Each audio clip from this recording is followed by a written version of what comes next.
There was the performance section, the DJ section, and the live sound, like the technical section. Right. They work together wherever possible because DJs get free access to new music to remix. The technical people get to do lighting and sound for the performances. Worked really well. It's a great idea.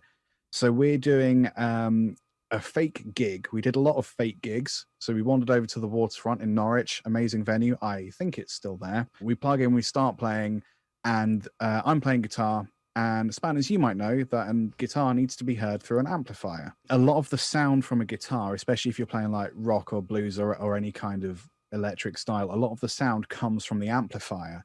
A lot of like the crunch, the gain, the distortion, as well as just making the loud enough to hear. So they're trying out something called a DI box, which is really great for keyboards and bass guitars. Yeah, I know what that is. We've got them. Of course you do. You plug your bass into the DI box, and then the DI box sends it to the mixing desk, and you can also plug out of the DI box into your amplifier, so you can play your bass or your keyboard and be heard. No one told the tech students that that doesn't work for an electric guitar. You've just got to mic up an electric guitar amp, otherwise it sounds like you're playing a really bad banjo. So for 20 minutes, unbeknownst to me, because I was behind the monitors, I was playing what sounded like a really bad banjo. And all the tech kids were like, this dude is awful. What is going on? And I'm back where I can actually hear my amplifier going, this is a really nice gig. They are stunned into silence. That's what they're doing. Yep, Yeah, that's horrible. Good day. And it was only to like a week later when we watched back footage of the gig that I'm like, oh no! It was like, it was that much later. See, this is where you need good monitoring, isn't it? Everybody should be monitored to the same thing, because it's live and you can't auto tune things and you can't fix things in post production like.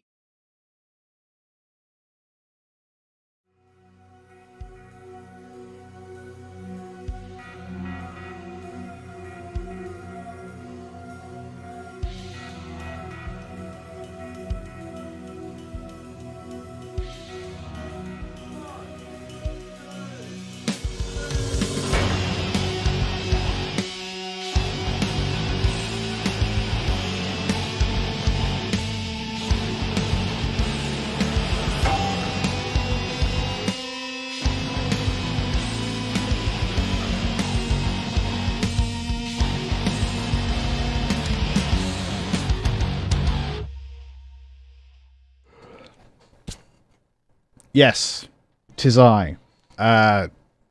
My face looks darker than I expected it would, but that's fine. Hi, it's your old buddy Liam, LT guitarist with a squeaky water bottle and a rattly old chair. If you send me money, I can buy better things. Right, we are making music, but specifically we're going through some old project files today, just because there's so very many of them, and some of them are real funny, in like an unfortunate kind of way. So that's the gist of what we're doing. I've opened up one here from 2018 that says Lo-Fi Non-Functional. That was its name, and a couple of the instruments haven't loaded because they're old. So I'm just going to replace those real quick. Pretty sure this is the right piano. Oh, I see where this is going.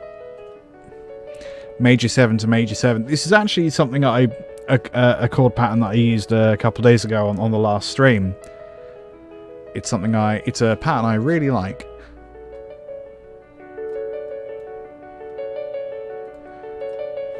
Because it doesn't that major 7 to major 7, so it's a tonic major 7 to a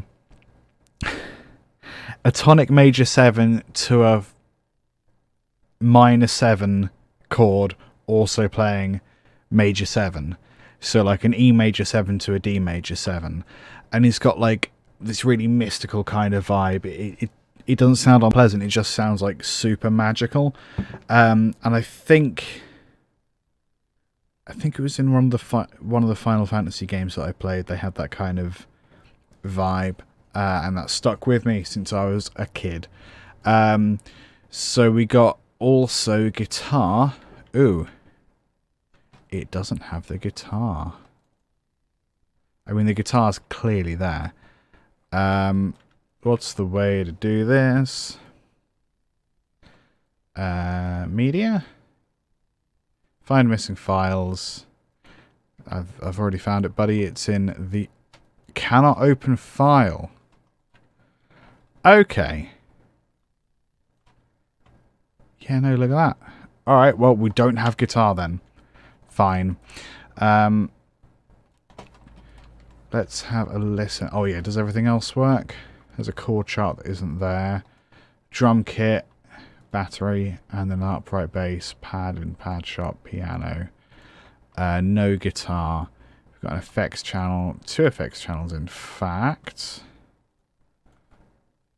Loaded with contact. Oh, really? Oh, okay. And then anything on the master channel? Nothing on the master channel. So there's bits of tweaking that we can do already.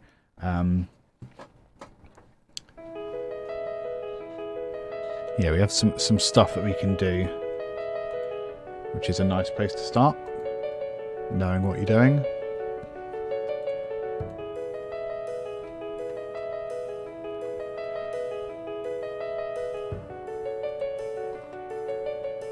So far, so good. Ooh.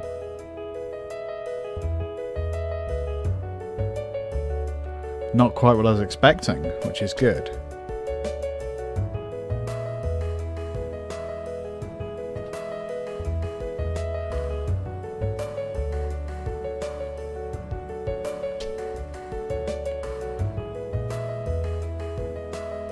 It's really pleasant. I like it a lot.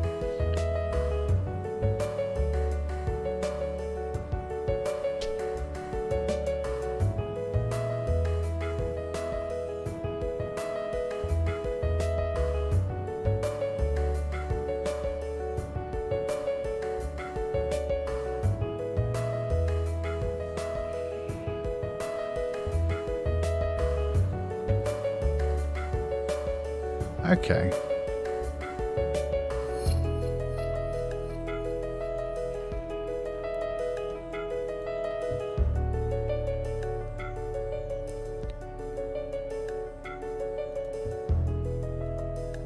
Ooh, what's happening there?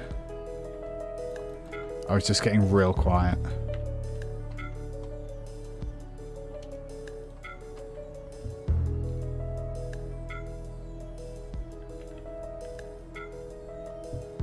Which is fine, but then there doesn't feel like there's anything taking its place, you know? Okay, we're going to do a little bit of tweaking. For example, oh, where to start, man? The bass is probably the biggest thing that we can't really hear.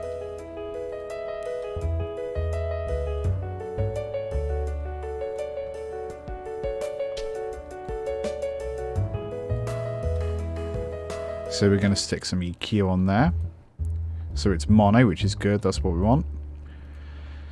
We're going to go frequency.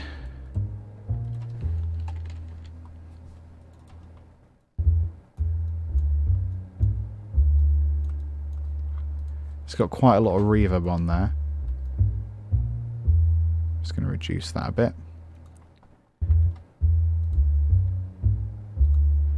Going to stick a compressor on that as well.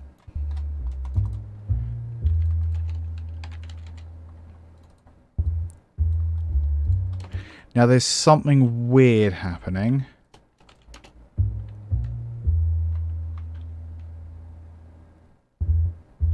We're getting 2 notes.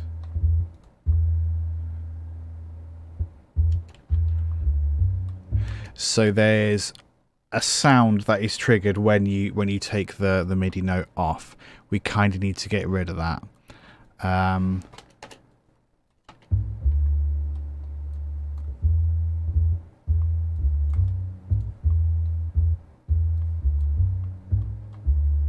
That's a bit better.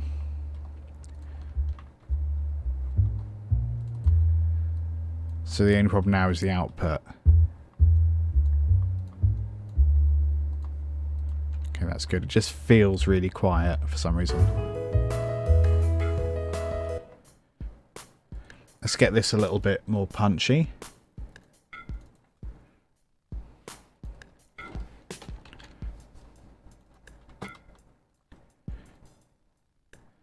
I'm going to stick some compression on it. Well, actually, I might use the squasher because I think it could do with a bit of pumping, you know.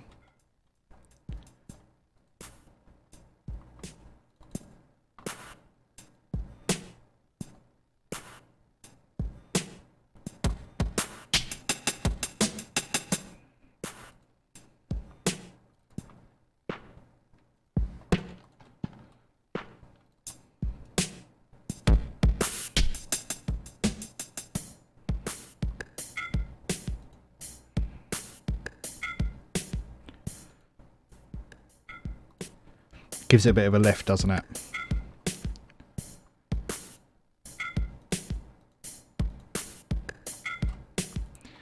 I'm going to take these cymbals, whatever they are. That one's quite separate already. Oh, that one's kind of over that way, but not a lot.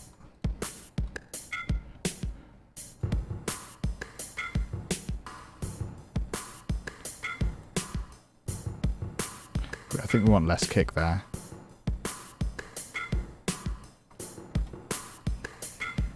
That's a bit better.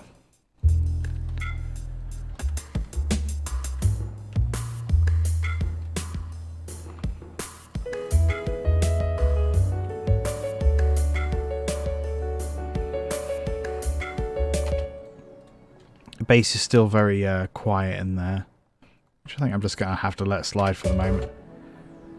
Pad's quite nice. I'm going to stick an EQ on there as well. There is a nice pad preset. Background.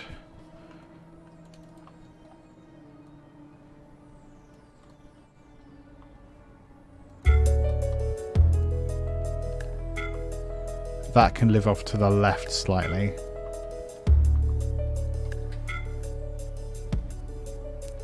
I like the little effect things. I think they're really fun. The little risers.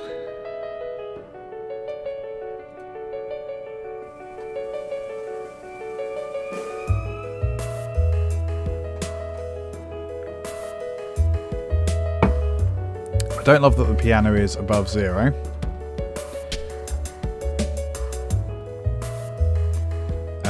Let's stick an EQ on there. There's going to be something that can give it a bit more brightness. So we'll look for a piano preset. Acoustic piano clarity.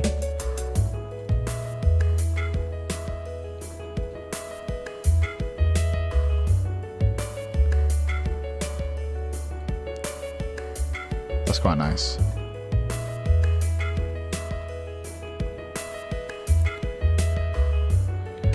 Okay, well, I mean, that's fine, isn't it? I think it needs a little bit something else. It needs something happening in this blue section when the piano sort of comes away. Obviously, we don't know what the guitar was doing. I'm just going to delete those to make it really obvious that we've lost the track for me in the future.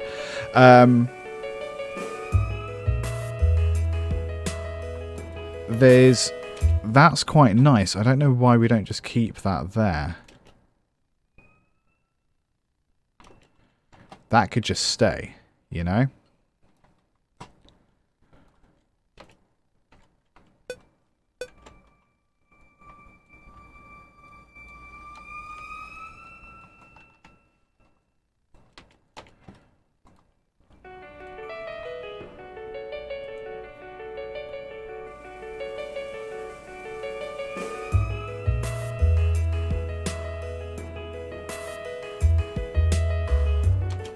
And then we do the reverse,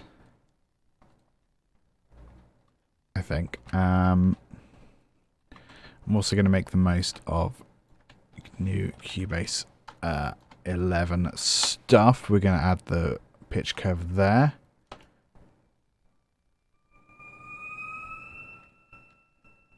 And then here we're going to take it back down to 0. Or maybe go longer.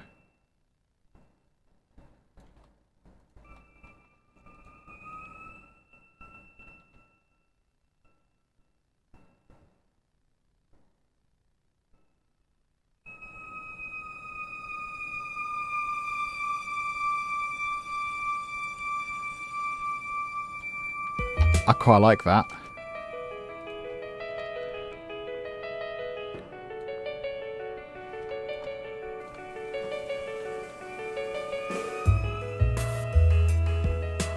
Again, we can use the curves here.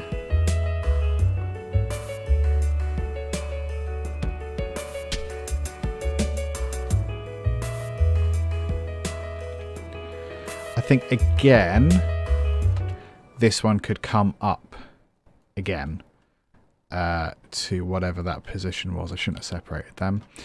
So perhaps it needs to reach 0 a little bit earlier. So what's that up to? 1, 6, 3, 7. 1, 6.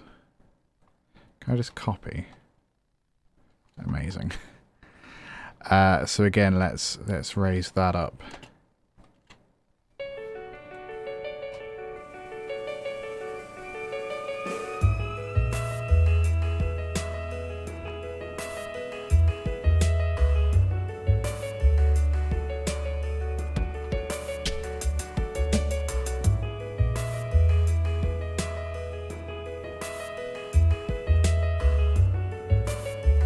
I think, yeah, we're going to keep that going a bit.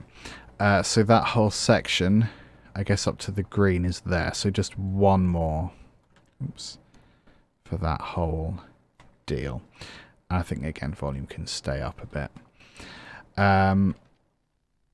So we're going to... Let's just extend that one, actually. And then we'll have a... return to the original pitch there, if there's any release left on that instrument. Should have used both. Come back. Let's have a listen.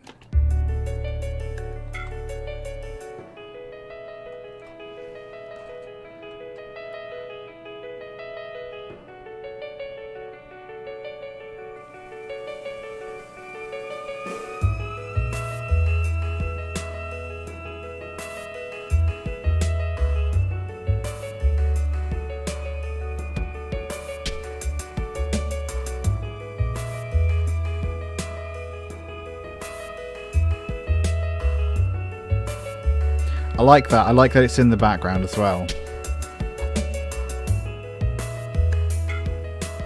And it just fades. Love it. I'm a big fan of that thing that I did. Let's leave that track where it is, and we'll go find another one. Mainly because I don't really know what else to do with that one. I'm frustrated that the guitar didn't work. I don't really know what else to try. Oh, no, there's nothing there. Oh, okay, so it created that reference itself. Right, so that audio track wasn't corrupt, it just lives somewhere else. That maybe I'll find. And maybe I won't. Let's go by date modified. Ah, okay. Can we have date created instead? Date modified. Date. Just date.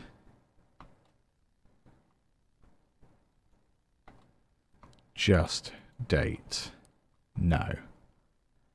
Okay, fine. Maybe some of these will have names. Oh, we got Dumb Stuff December 2018. That's a while ago.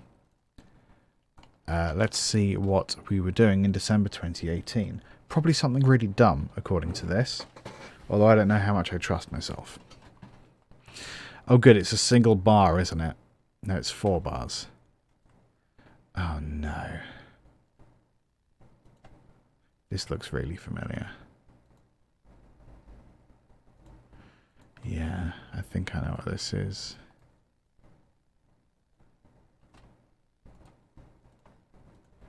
Okay. Well, here goes.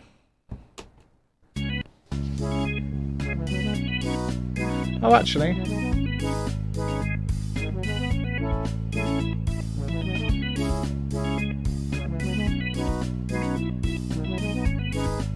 Okay.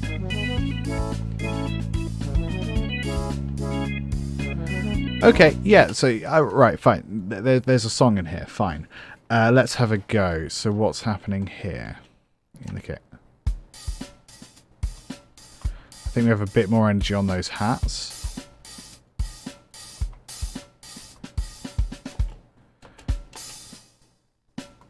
Is that the best snare?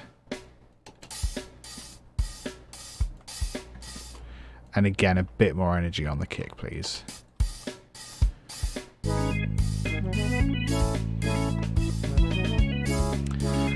So the hi-hat's better, but it's dominating a little bit.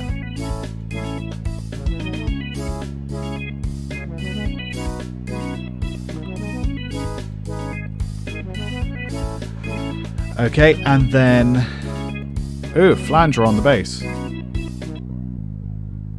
Oh, you can sort of hear it a little bit. Fine.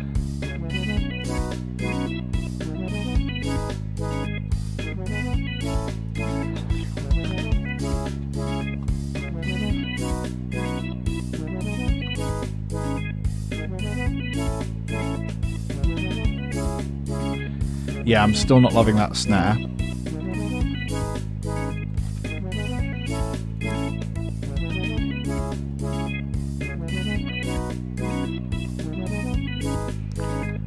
So let's swap that snare over.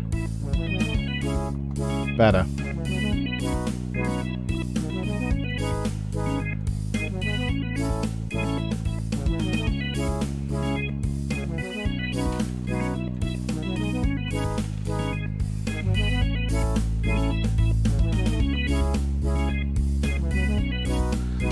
Okay.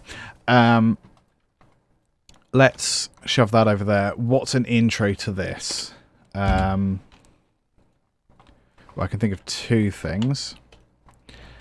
We just take that and we add in some passing tones.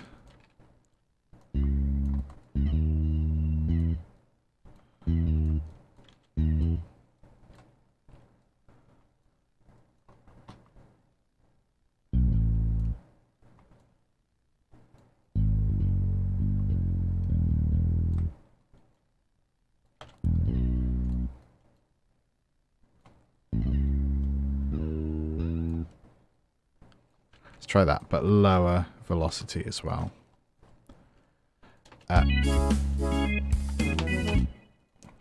Let's have just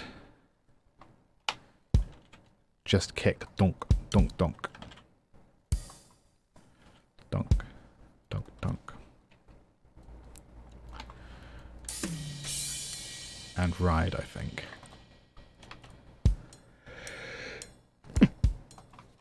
Better.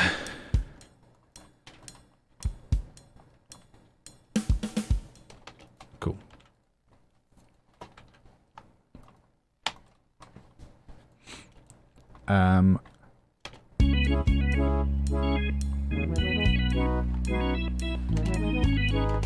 So let's go just chords.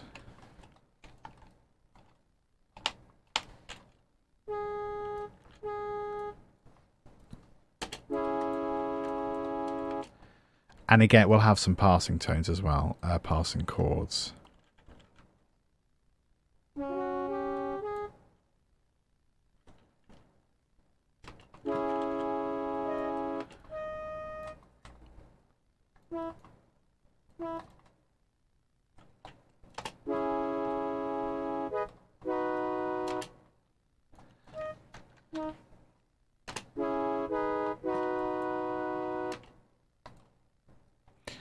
Maybe only first and third. Let's go.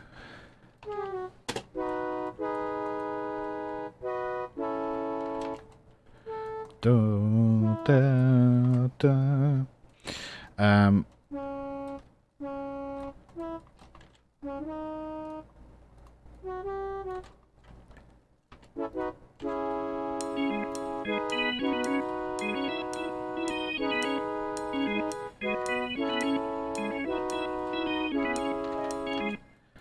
That at the top, I think.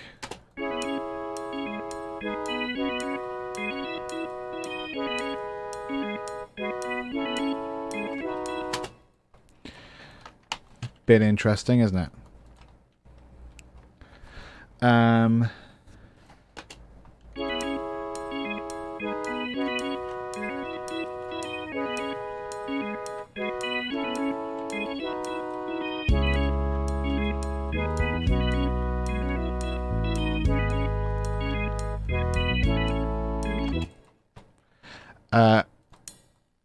Add a ride there.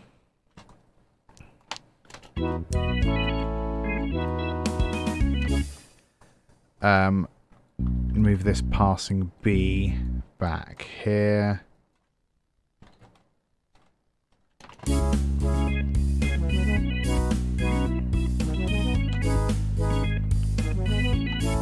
I think when we do have that section, we hear it first without the synth, without the inth. I did that ass backwards. Try that.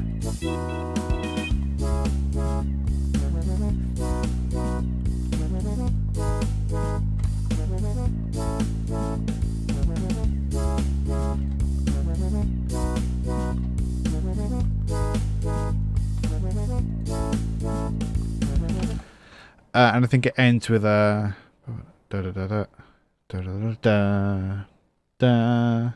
So like a bigger thing with more instruments. I phrased that awfully. I'm sorry. Ba ba. That sort of thing.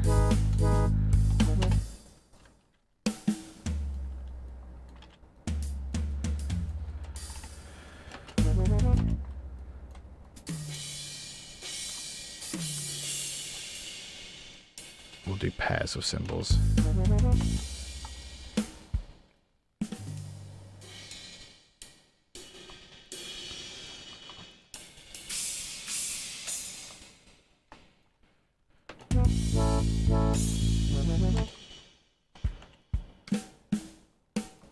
Ba da ch.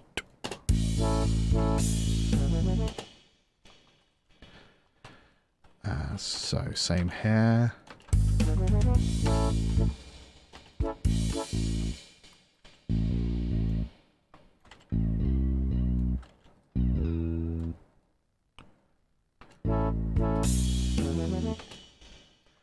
Da da da da. So short there.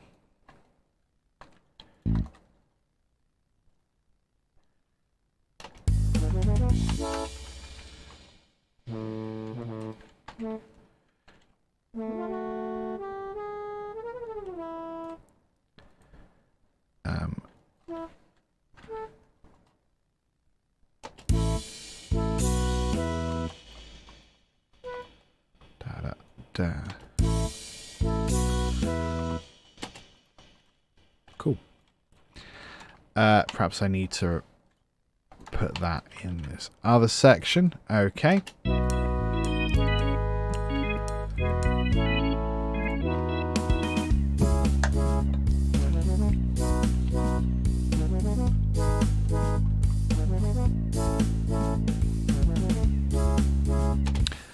So I'm going to copy that. No, I'm not. I'm going to copy this, the bass line, into there. So I think we can go up an octave. Because I want to be able to have that still in the next section. So I don't want to get in its way. Not really.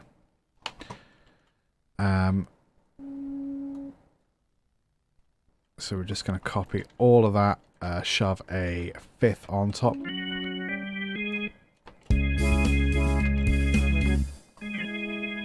And a third.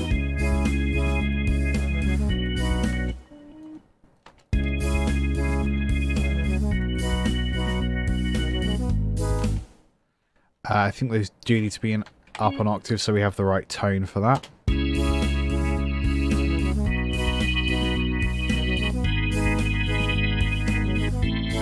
Oops. I'm just going to take a root down there, just for the left hand. Which chord sounded off?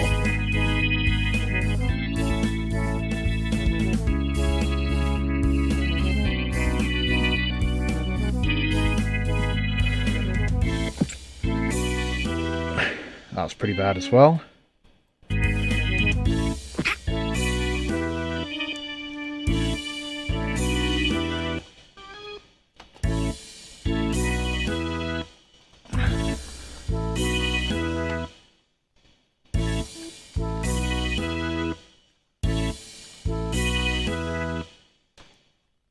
Cool.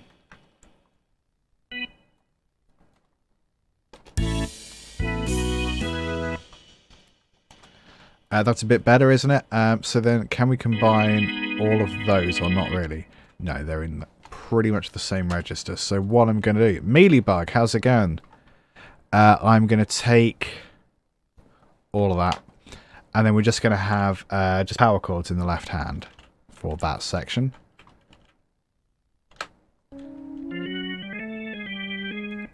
Although that's then in that range, isn't it? So do we go down to G3 there? We do. Pain. Okay.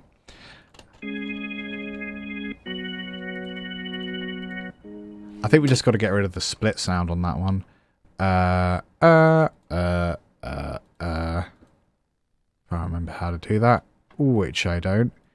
Key split. Oh yeah, we're just going to get rid of the key split. There we go.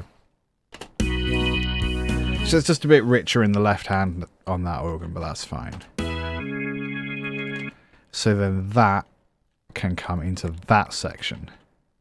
They still overlap a little bit. Okay. Getting into the bass range there a little bit, which I don't love, but that's fine.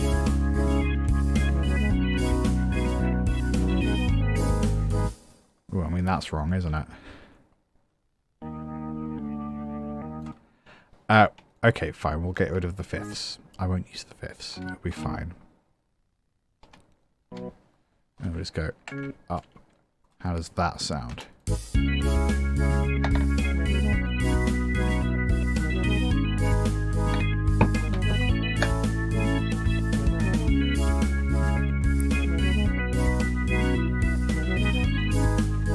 Better.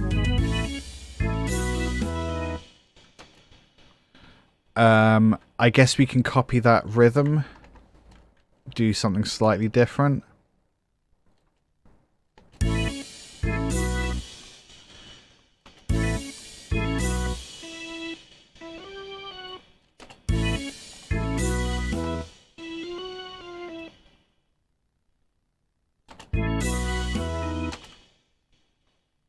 That's better.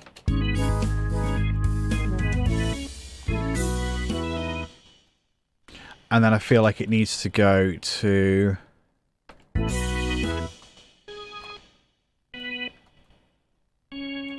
does feel like it needs to go back to the C sharp there, doesn't it? Let's try and work something out with the synth. Put that over there, put that on. So C sharp.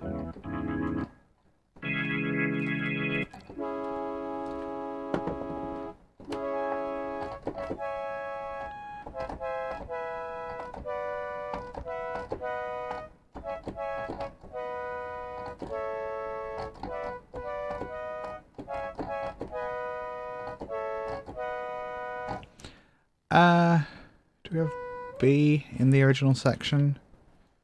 I think we do. Oh, we do have a B. Oh, so we already have that. We already have that. Oh, that's exactly what that is. Oh, okay. I rewrote the same thing. That's fine. So if we start with that C sharp.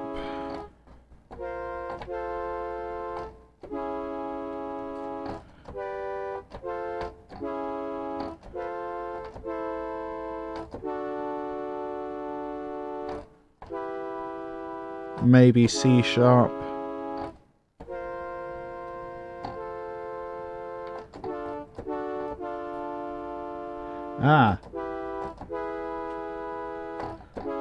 C sharp to F sus.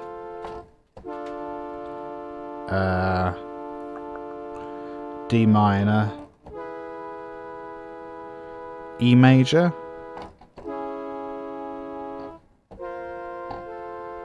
Nah.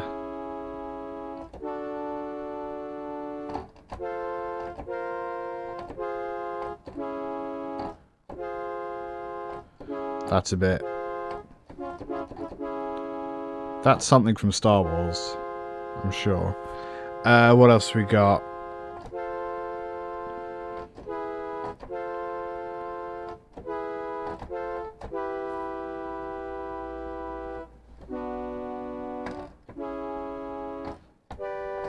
The more and more I play that, the more and more that doesn't sound like a tonic.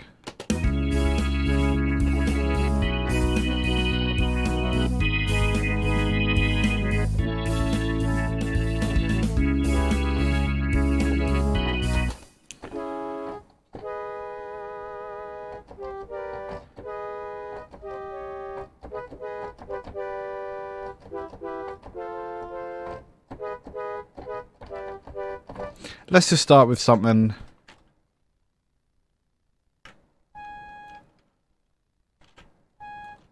Start with that chord. Although it's very similar to the other pattern.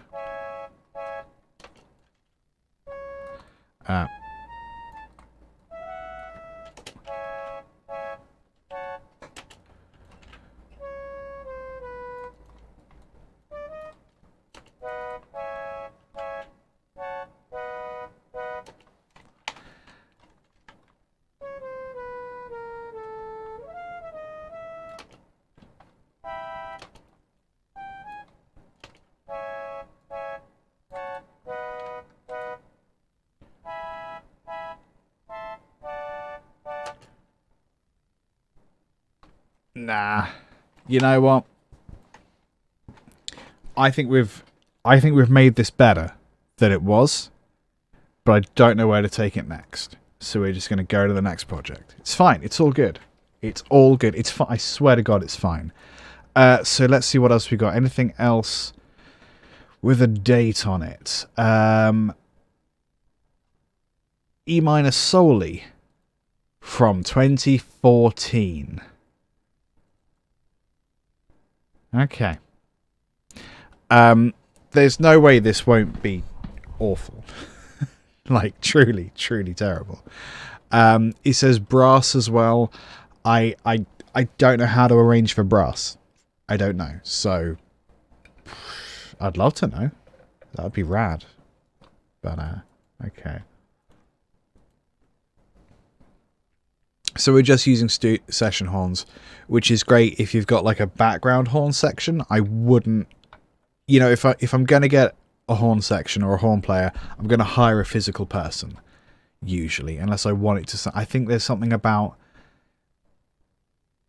traditional kind of horns more than any other instrument other than the human voice that like really just doesn't sound good if it's MIDI. But I do enjoy being wrong. Everything's loaded. All right, let's fingers crossed.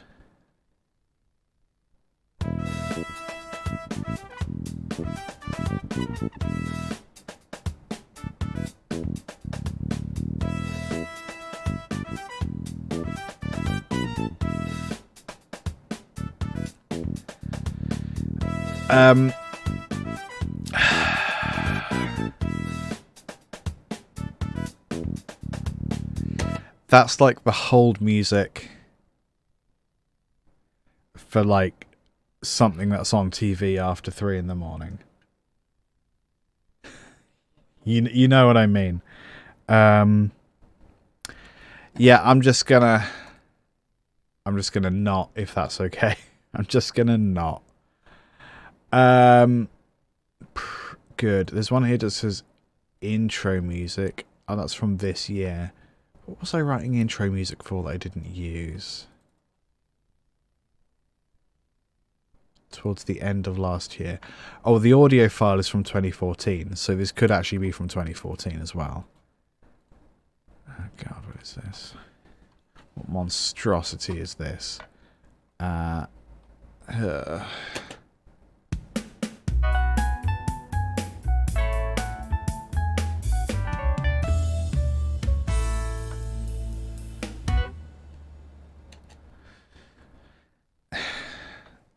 Yeah, I mean, it feels like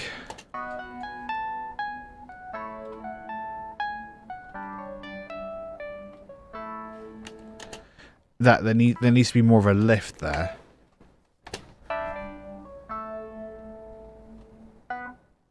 That feels a bit better. Let's add some actual. Let's add a G in there.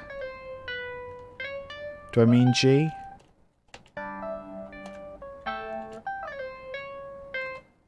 Or C sharp?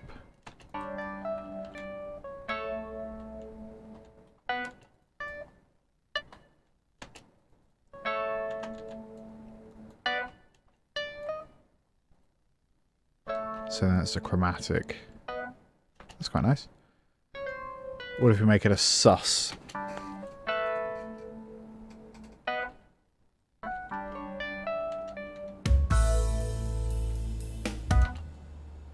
So then we don't have to go to the B, we can just resolve to A major. Nah, that's boring.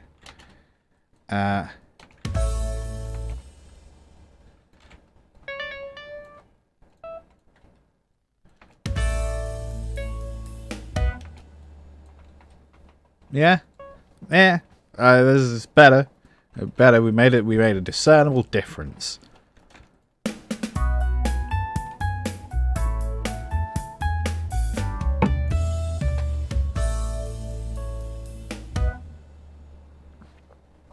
Yeah, that's better than it was, I think. Maybe. Let's try and find something that's full actual music.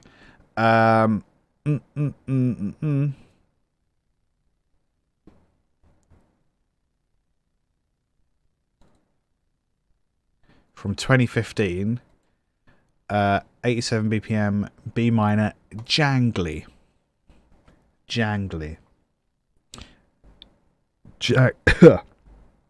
Excuse me, let me take another run at that.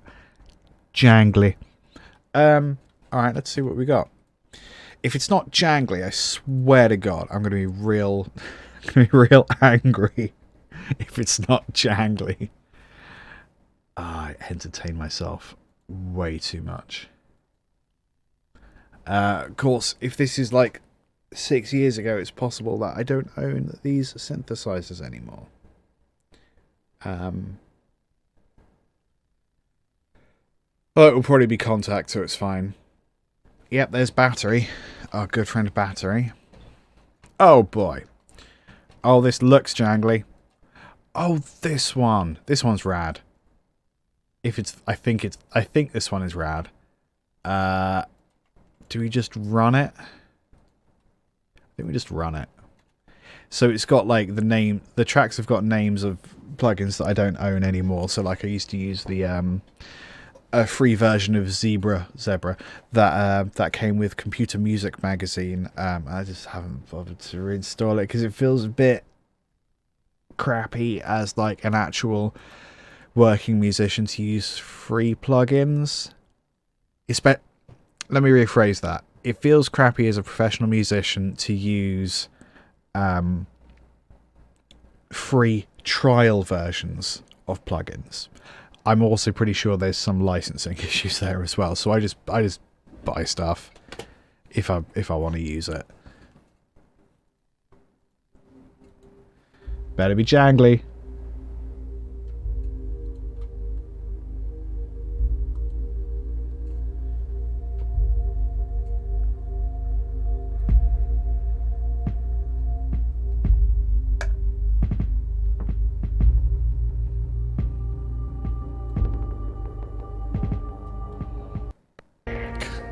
It just breaks. Let's try that again.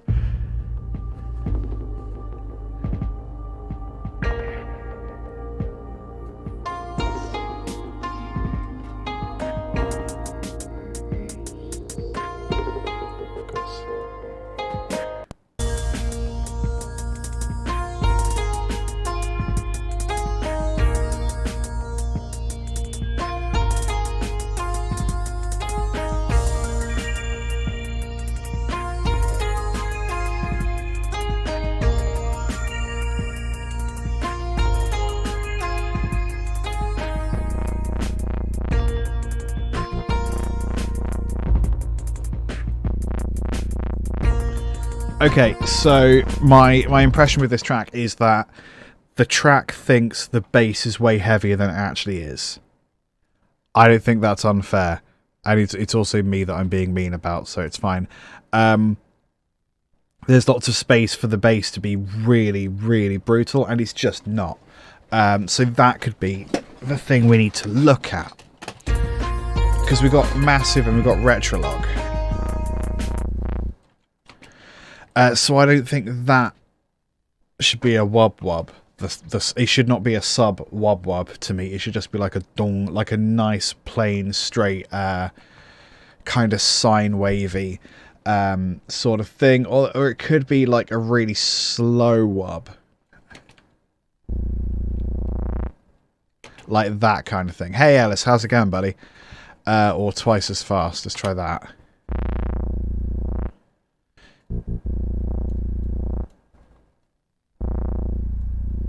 We'll go the other way.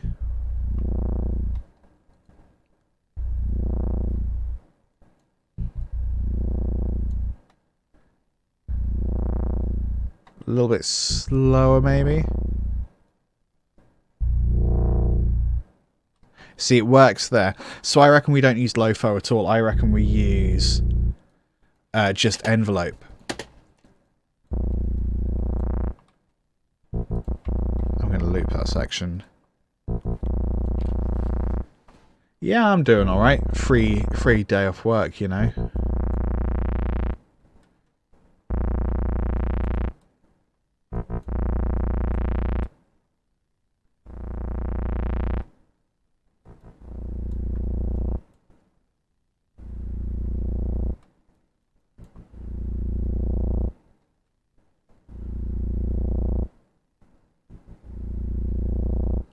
That's a bit better.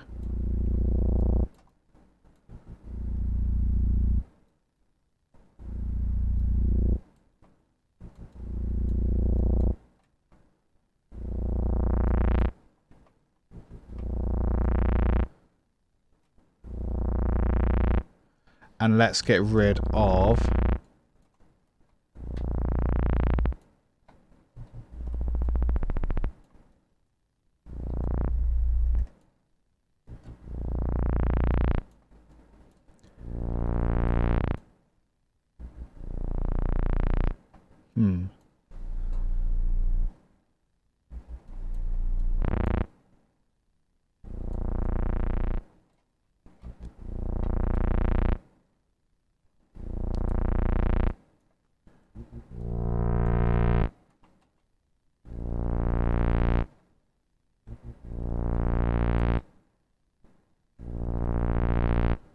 bit better.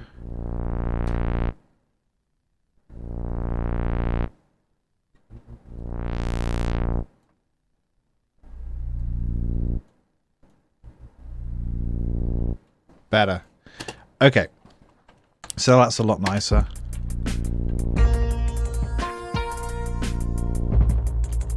Now we just need to fix the massive one.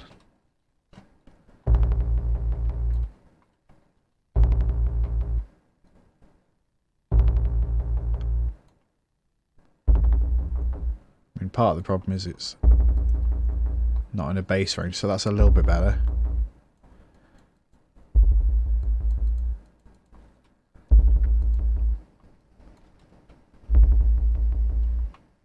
That's a bit better again. It just needs more, I think, more distortion, but I don't think it's going to get it from here.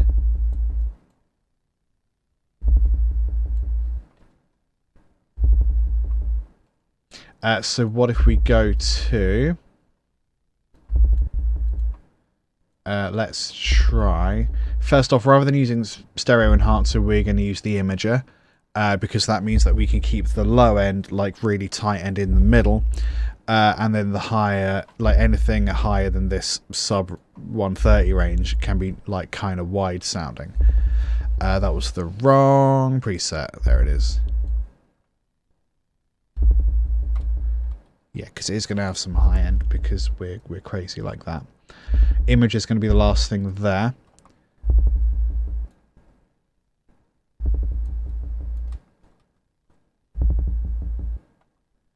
I want a little more release, I think, from that. Okay, better.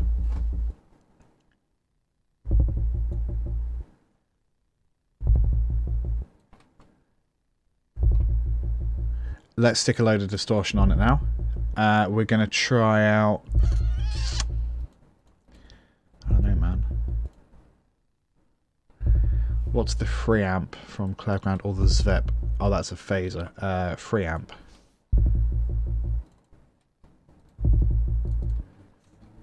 It's hiding. There it is.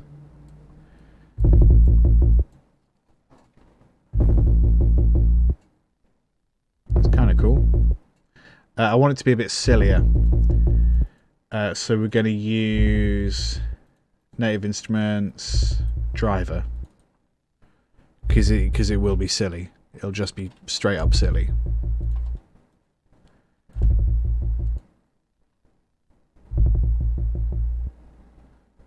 Okay, I might need to have a look at those automation as well. Hold your butts.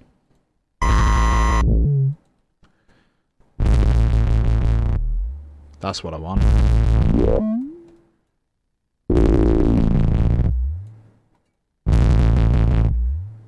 Better.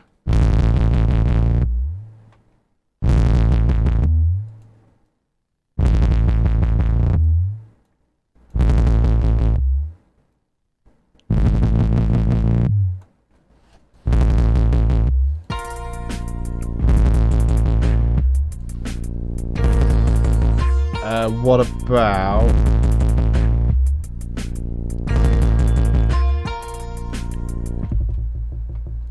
There's some nice bass presets in Quadrifuzz.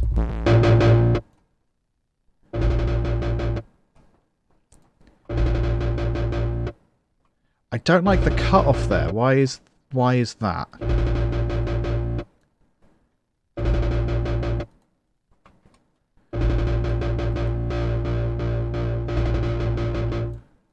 That's a bit better.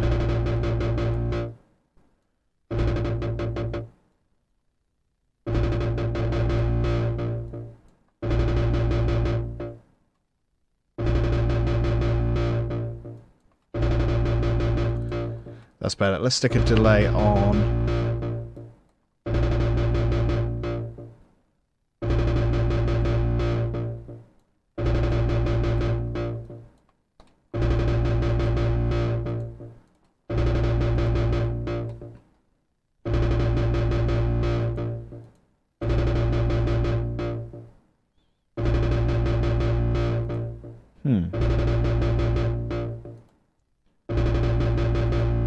What's with this?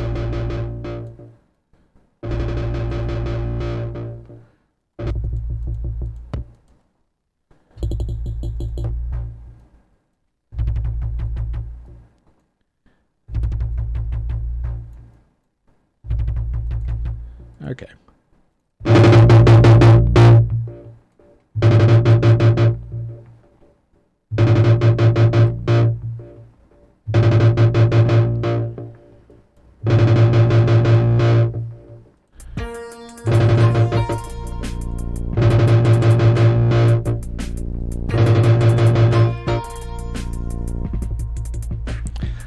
I just don't think it's happening there. I really like the track.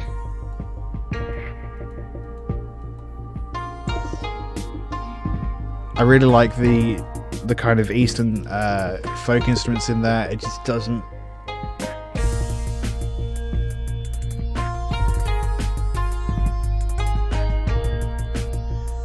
Okay. Here's what we're going to do. We're going to... Version 2. We're just going to remove that second bass, and we're going to get rid of all these effects because it's clearly not working, and we're just going to start again with Retrolog, and we're going to see where we get. This is also stacked octaves, which I don't think is necessarily going to help us, especially if some of these are in the minus range. That. could explain a few things. So I'm just going to stick that up. Exactly. Ellis was at Bourne Market looking for CDs, Guns N' Roses, Metallica, but there was nothing, just reggae. That's fine. Just buy loads of reggae. Reggae's great. Reggae's the best. Oh, that's abrasive and annoying. Let's start off with like a triangle wave. With a bit of glide.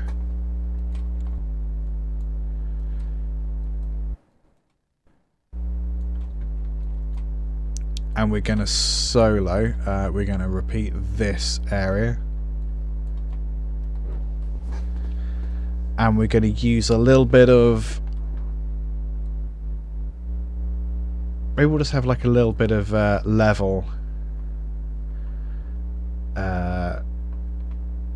on the LFO. So we're just going to the tempo. We're just going to go maybe dotted 16ths. So source here, LFO 1. So I'll put it here so you can see it. To destination level.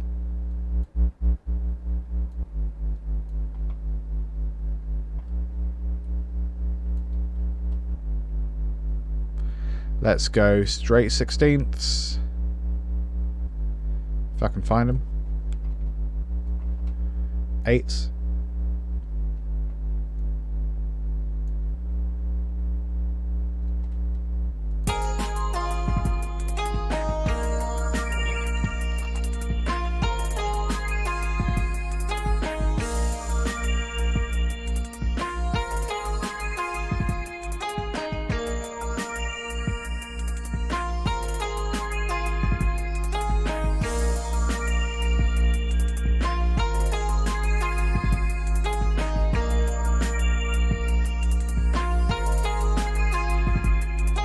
It feels a little bit wonky. It feels a little bit out,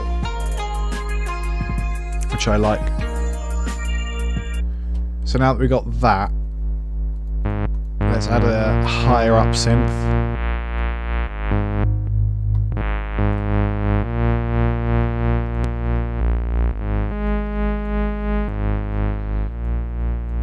A bit like that.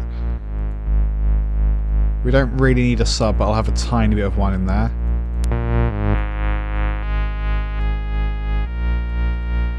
And then a tiny bit of just one at the very top.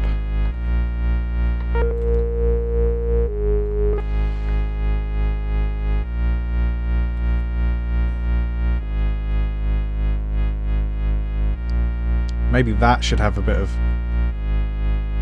like a slightly separate what do you call it? So the same thing. We're going to modulate the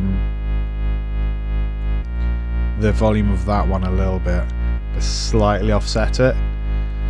So that's going to go to oscillator 3 level.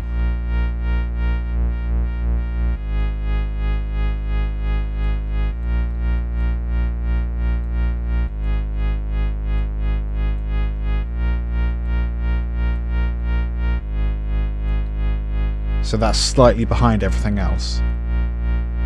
That's cool.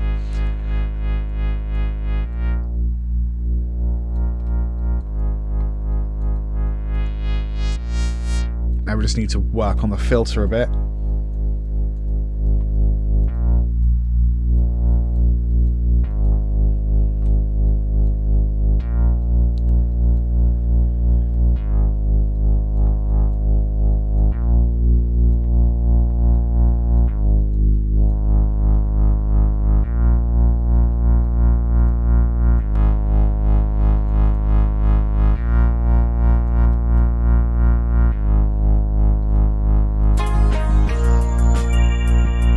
Now we're talking.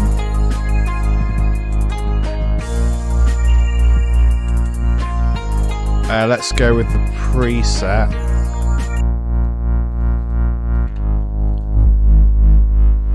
But we don't need that low end there, not really.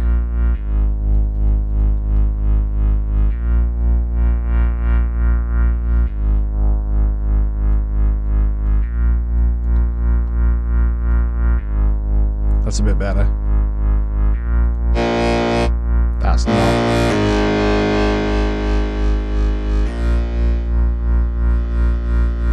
Even 2% is a bit much there.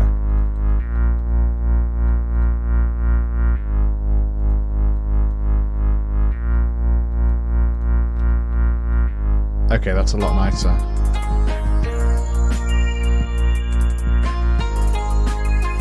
In fact, we can give that a little bit more.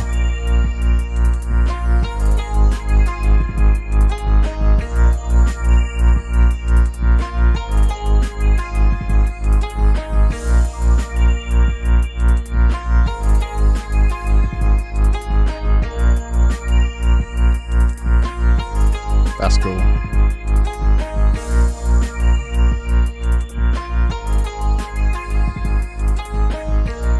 Coming in a bit loud though.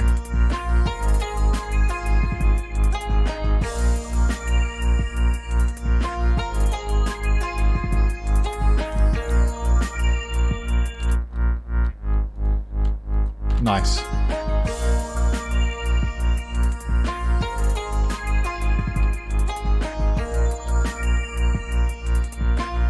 So we've got some automation happening, which isn't actually going to be affecting anything. So I might just wipe all of that. Oh, it is doing something.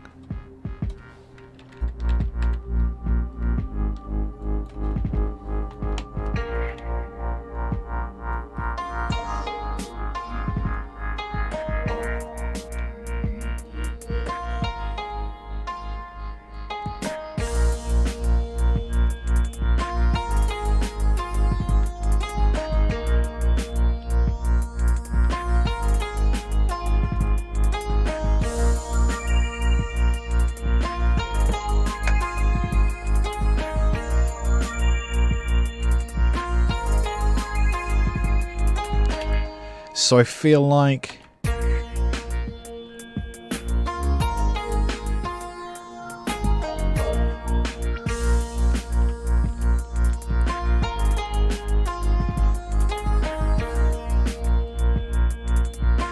we want to change it up a little bit because it gets a bit boring, just 2 notes, 2 notes, 2 notes. So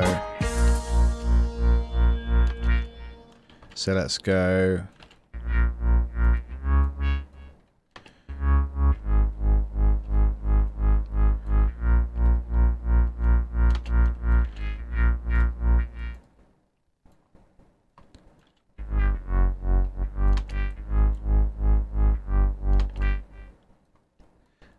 Chromatic down and then repeat. How does that sound?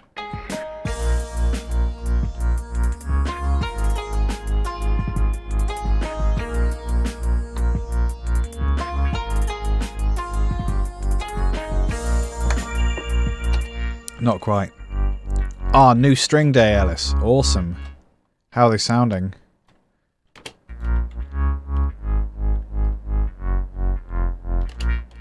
That can be even lower.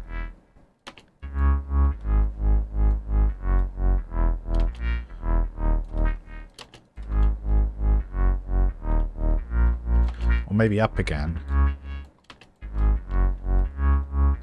That's better.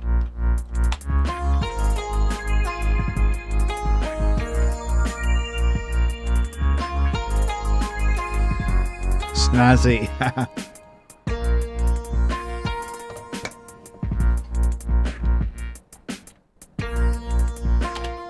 Let's do something with the automation there. So we're going to stick to one bass track.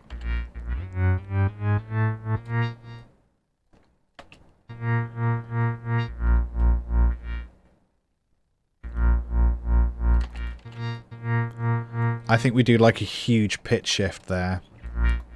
Like literally the biggest thing you ever heard. For example, up there. Ah, that's not what I want.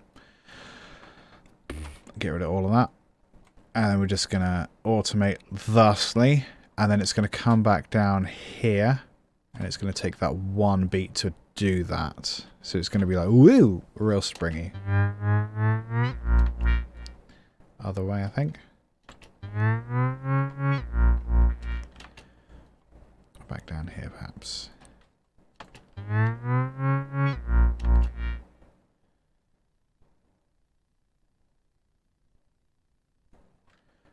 Come on, 0. -1, close enough.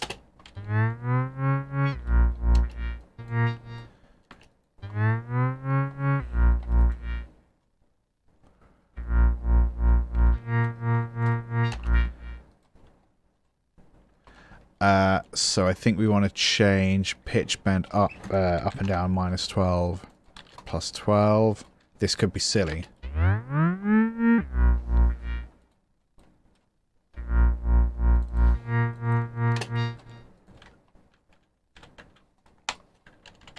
Let's try that. That might not be great all the way through.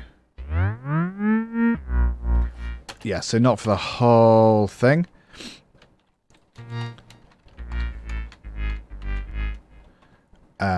Let's try again back to 0. Maybe downsy upsies.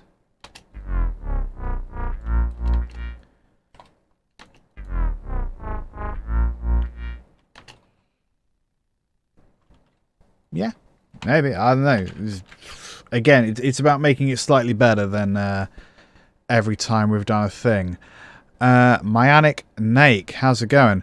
I'm always open to collaborations. Obviously, I'm not going to say, yes, work with me right now, because I haven't met you. If you are familiar with my body of work, good. If you're not, I would suggest perhaps become familiar with my body of work, either on Spotify. Hey, thank you, Streamlabs has already put a link there. Click on that thing. And, like, send me some of your stuff, maybe on Twitter, perhaps, at LTGuitarist for me. That's where I am most of the time. That's the best place for me to chat stuff. Yeah, I'm always open to stuff. I just need to know a bit more about you.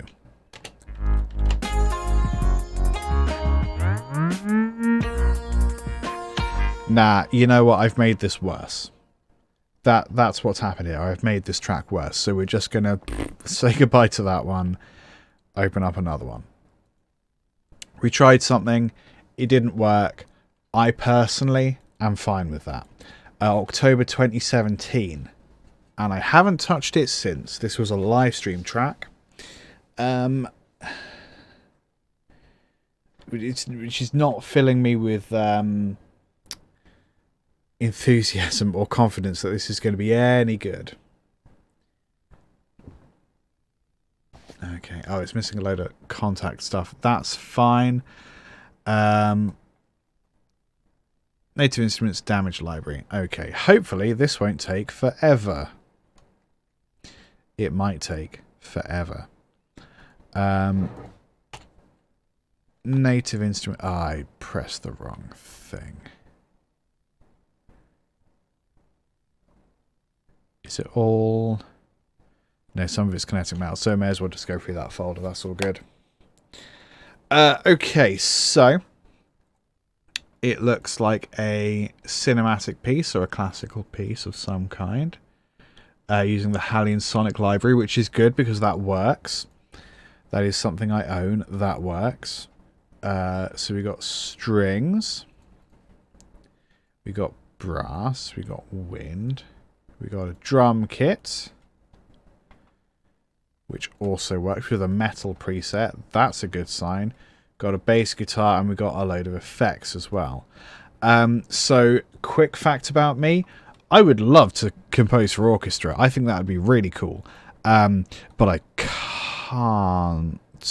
I do, but I try to use, like, small ensembles of slightly weirder, folkier instruments because there's lots of people that compose for orchestras really well, and I don't want to compete with them because I'll lose. But you hand me a penny whistle, a kazoo, a single violin, and a scorpion with a harmonica, and I can make something really good. Right, let's see what we got. Boom. Boom.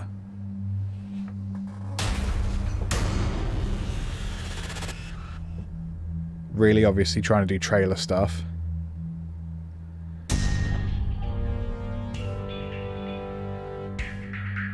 Ooh.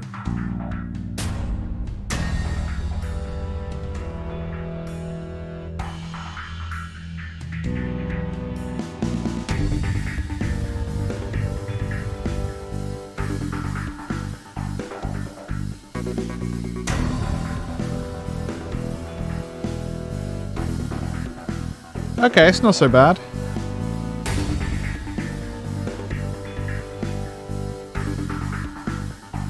I can only hear synth and bass, really.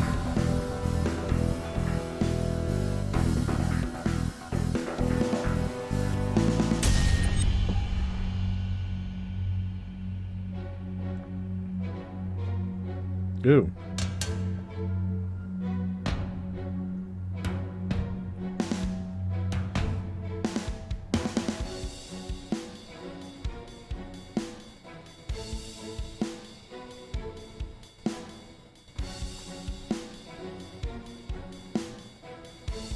Okay, so there's a lot going on here, obviously, because I made it. That's not always a good thing. So I feel like the bass guitar is dominating a bit, as are the effects. So I'm going to try and automate stuff a little bit. I'm just going to try and get away with not addressing everything from that point onwards. So let's first off automate some of these effects. So I should be able to just take this channel. That's all of that stuff. Amazing. And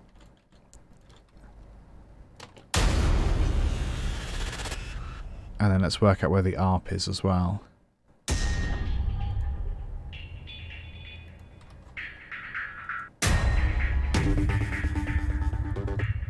So the ARP's part of that. Fine. Because that is dominating. So, I think that can stay as it is there. And then perhaps over 2 bars we come down by like 4 decibels.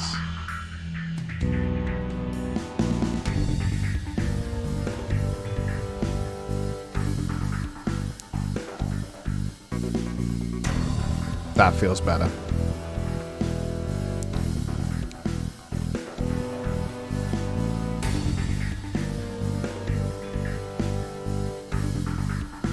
Okay, fine. So that's all good there. What is the pad shop doing? There's still quite a lot in there. I like it, but it's getting in the way of the bass a little bit, isn't it? Because it's that same range. So what I might do is take all of that, put that over there for the moment, and put that there, and we just not have it there. Because it's really nice, but it's totally in the way of that bass. In fact, when the bass comes in, I'm going to automate that down significantly, so they're not in each other's way. Bass guitar, let's do a bit of leveling there. So we're going to go frequency. And guess what we're going to use? That's right, the same one from before.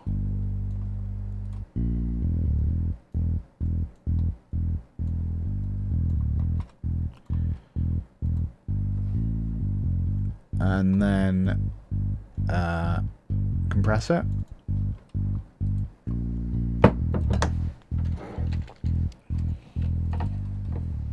That's a bit better. That just reins it in a bit, doesn't it? Ellis, it sounds like you've written a reggae track. That's what it sounds like.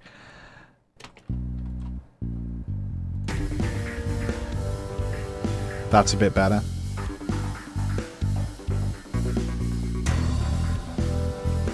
So let's sort the drums a little bit. Hi-hat always dominates. That's a bit better.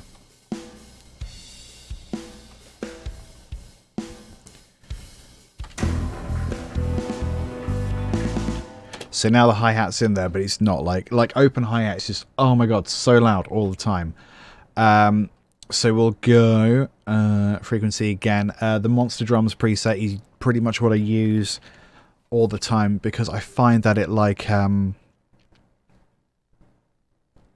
it enhances mostly the snare in a really satisfying way, but it also cuts out frequencies in a way that makes it the whole mix less crowded. So I can't fault the preset, to be honest. Like, I'll tweak it maybe a little bit.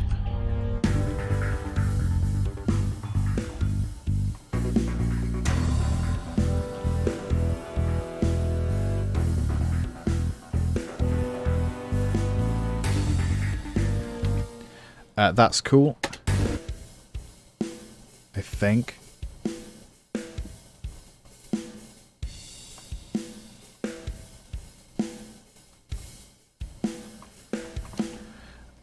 Okay, let's maybe try out a different snare sound, because we have two.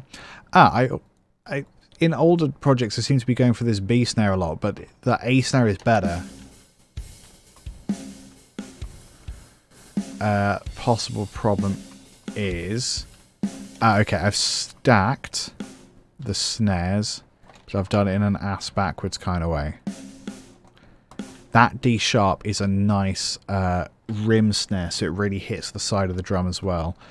All of this velocity can just come up, especially in this section here.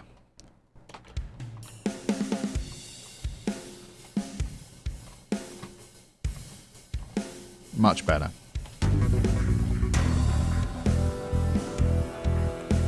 And then again, dynamics, same as before.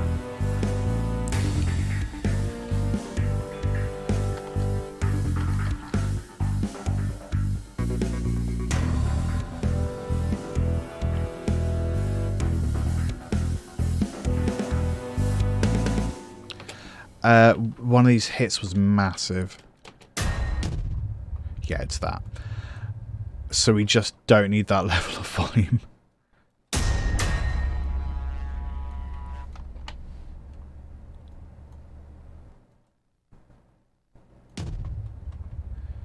We're just going to have to cut out some of the low end because that's too boomy.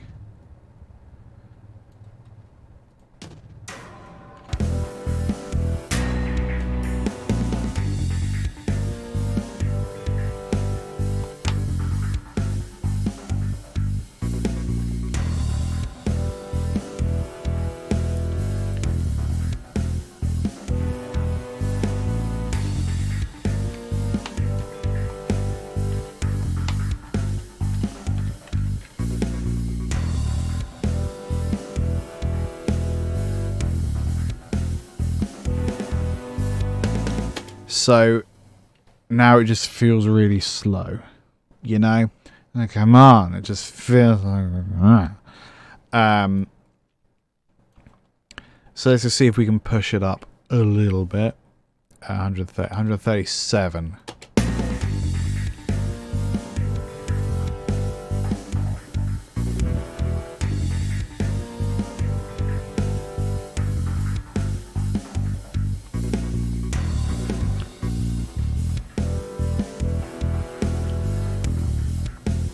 Okay.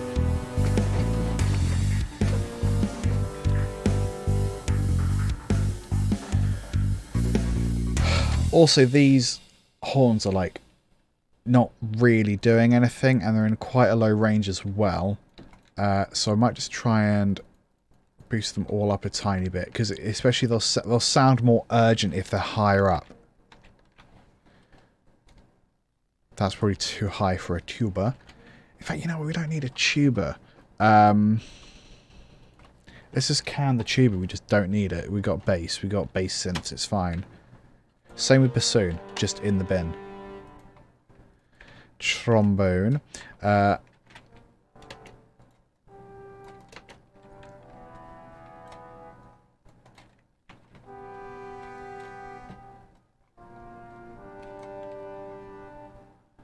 Better. Horns again.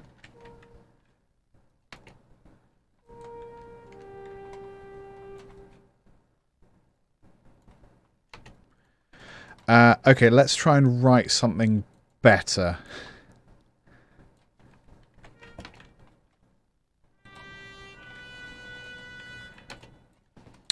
Like what?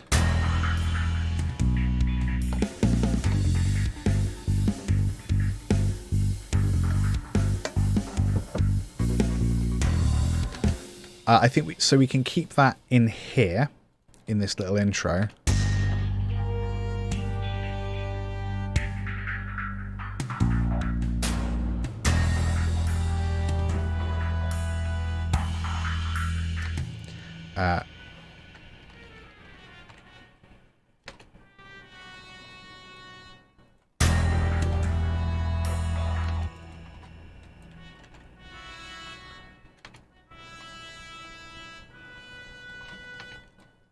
Let's add that.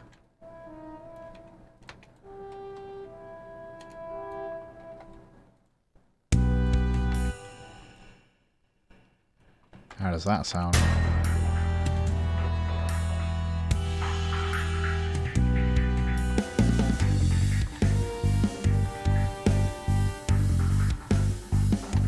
So, we're going to keep that as it is in the intro. And I want something kind of staccato, something kind of fun. So we're going to trombone. So A sharp -1 is the staccato control.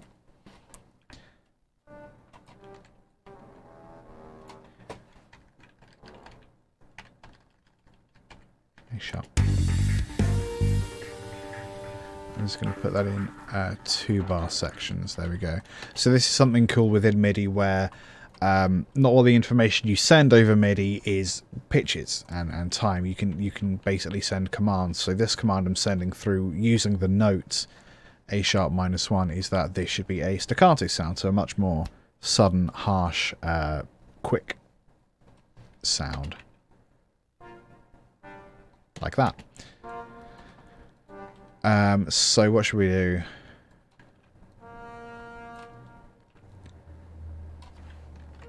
Can we go higher? Let's do that.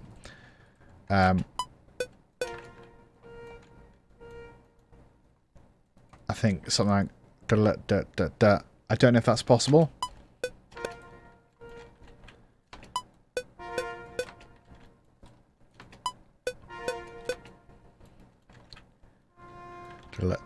Da.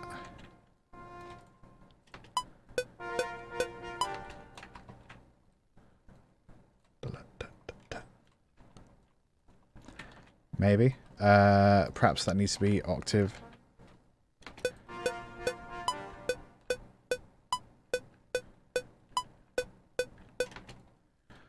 And then again, the same pattern. But lower.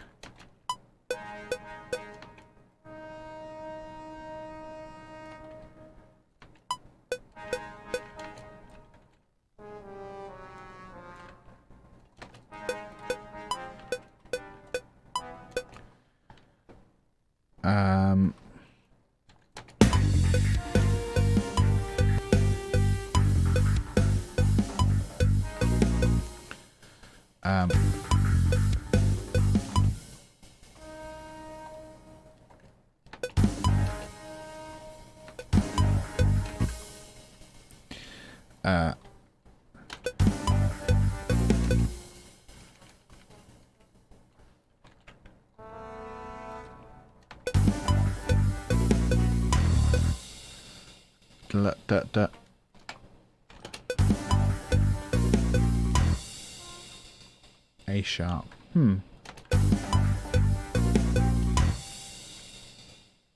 Yeah. I'm just gonna keep that, I think. And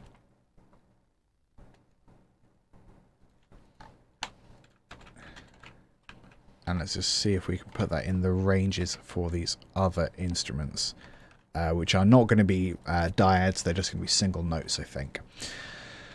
So I think we need to use the lower ones.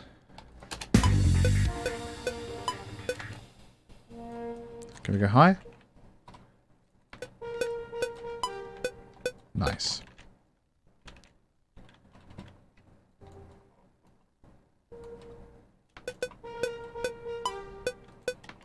Perfect. And then a trumpet. Lower, maybe. I think it was down to F, wasn't it? Was the 5th.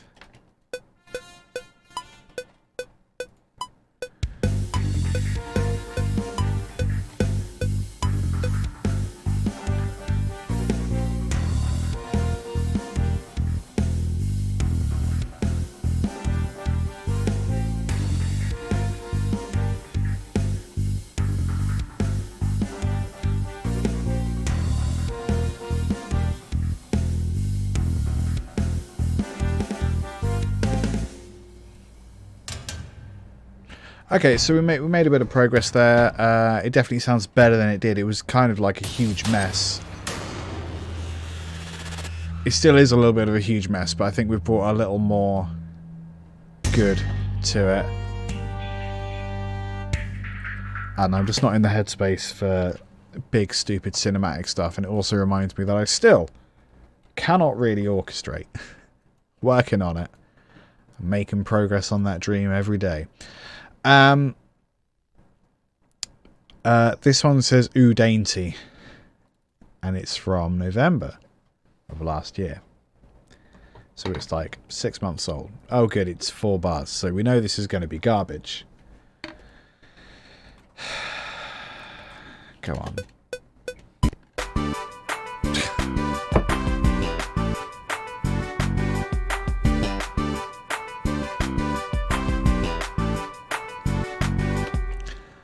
I'm haunted by that track, but I'm still not going to delete it.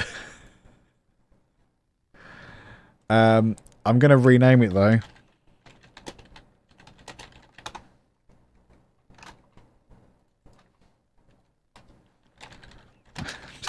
Just for fun. Just so next time I'll be like, yeah, fair enough. Cubase stream number 5. Oh, cool. So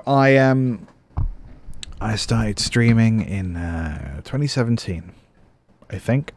Probably 2016, actually. So this was my 5th stream ever. And I was using a website I can't remember. Was it called Blend or something? You could share project files after the fact, and that was sort of the reason that made me start, sharing live streams and stuff. But now the amount I live stream, I just don't have the patience to do that. Maybe I'll do something like that as like a Ko-fi tier or a patronage tier of some kind. You get the access to the project files for your own purposes. Maybe. I don't know. I would need to spend most of my time doing streaming rather than some of my time doing streaming. If streaming was like my only job, then hell yeah, would do that immediately. But it's not. So throw money at me is my very clear instruction there. Okay, so what did I think was a good idea? So this was in 2017, my fifth ever stream, but I've also since messed with it sometime last year to tidy it up and do essentially what we've been doing all day. Let's see. This should all work. I remember this one.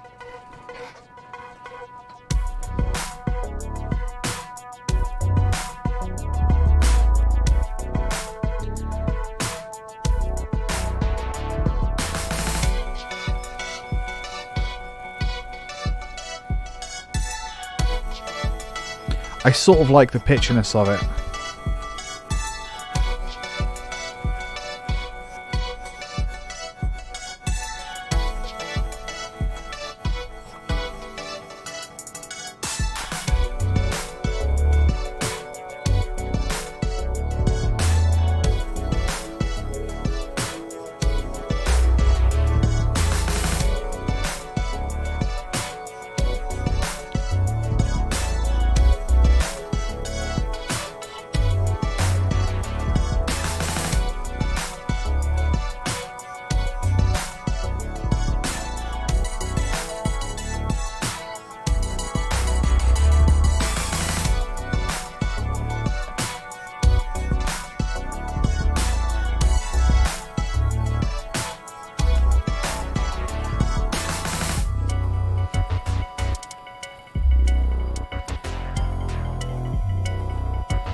Okay, so just a few thoughts. I'm going to get rid of this automation because it's copied from this other track. The arpeggio is really nice, but it kind of... what am I thinking? I think we could use that to come in halfway to sort of just get your ear going. Ho ho. That's the noise you make when you hear something. Ho ho.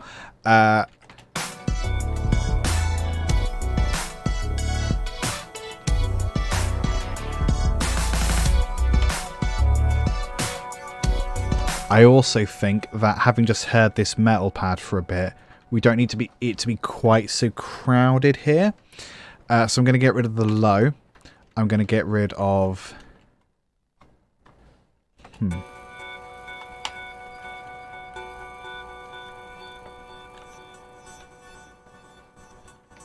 think I'm going to do this.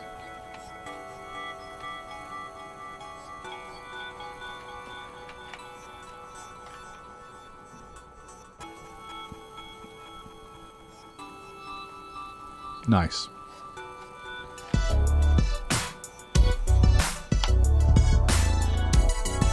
So it's just physically less notes there.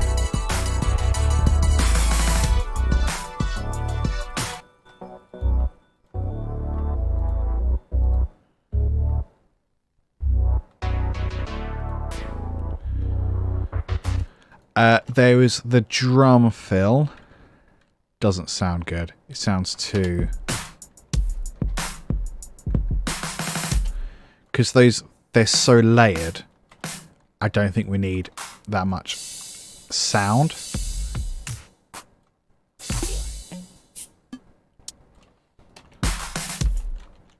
Something like that would probably do.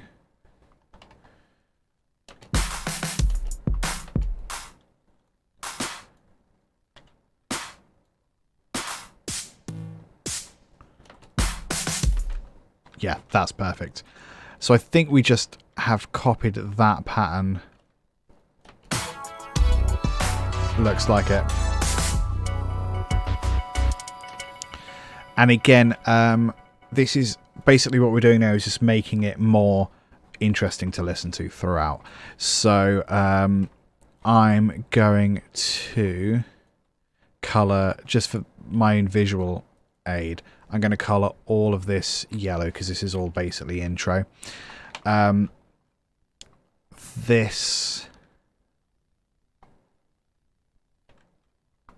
These elements I'm going to colour a slightly brighter orange because in my opinion so that's like the default chorus, and then these elements are things that are added or have adapted to make it more intense, which is why it's a deeper colour. A little bit of synesthesia coming in here for you. And so this is an extension of that, so that's fine.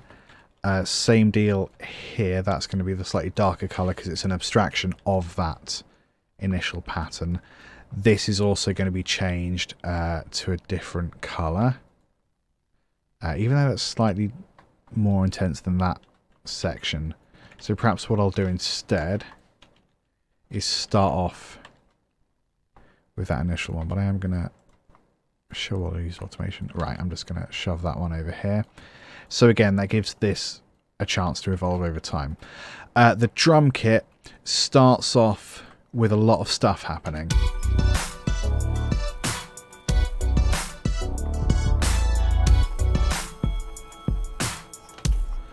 So I think one thing we can do to change that, we can get rid of some of the layers. And we can change up the hi-hat pattern a bit. Something like that would be fine, I think.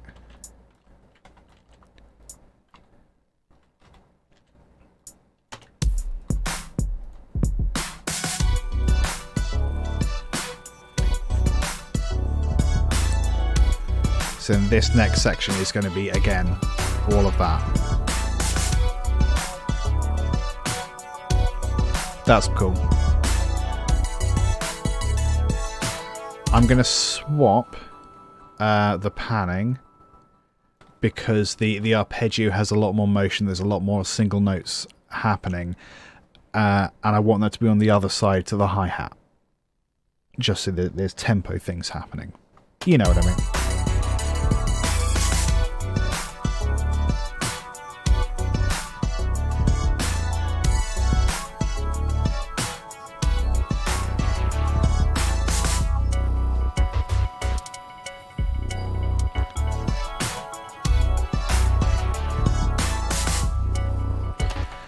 This arpeggio,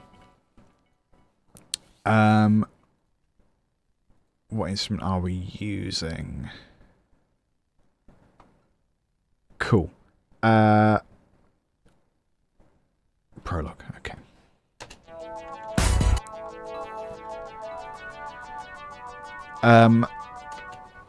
For this last arpeggio chord, I want to kind of like bring a cutoff filter in so it just sort of muffles it. What's going to be the best way to do that?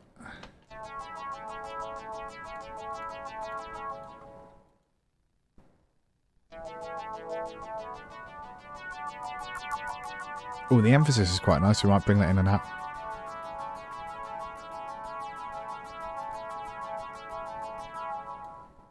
Oh, is it just that middle one? Not quite, but that has the same effect, really, doesn't it?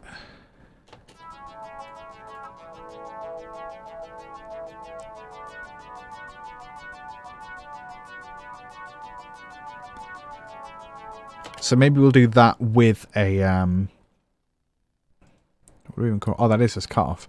Perhaps we'll do that with another kind of filter or something as well. But for the moment, we're just going to search for cutoff, filter, quick cutoff. Is that the same? Is that the middle one?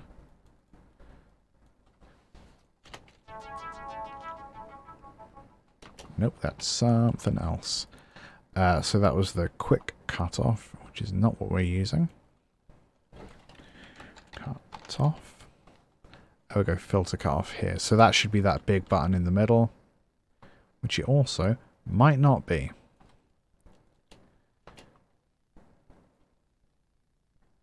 Ooh. I've changed something else there, haven't I?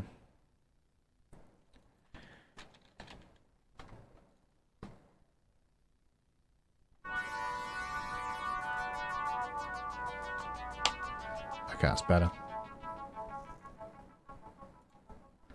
That needs to be more sudden, I think, and a bit later. So we're going to do that. And we're going to bring that back in a bit later. And we're going to do the same thing later on. In fact, through this section, I think we might raise the filter a little bit. Just to give it a sense of openness and brightness and stuff, you know?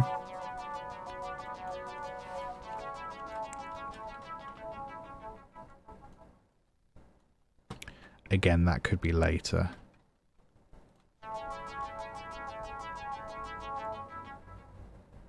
Better.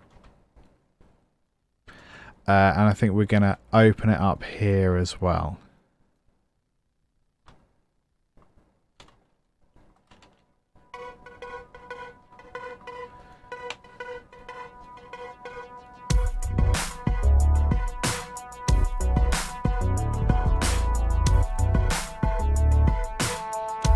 I think that should stop there. Dum.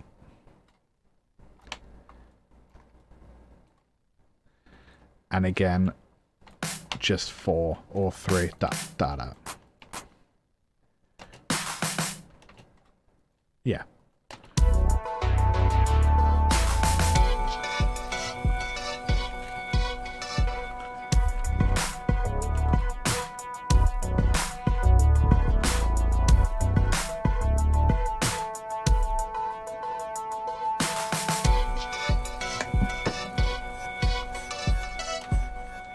Stop that one, the arpeggio there.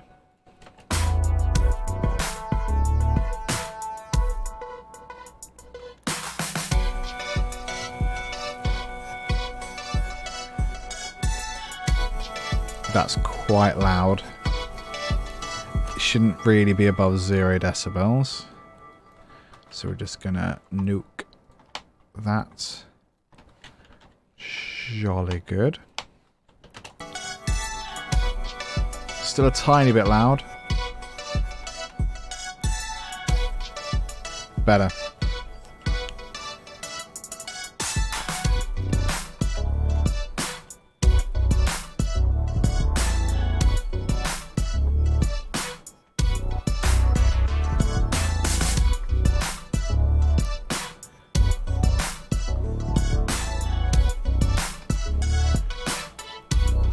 It doesn't need to dip at all.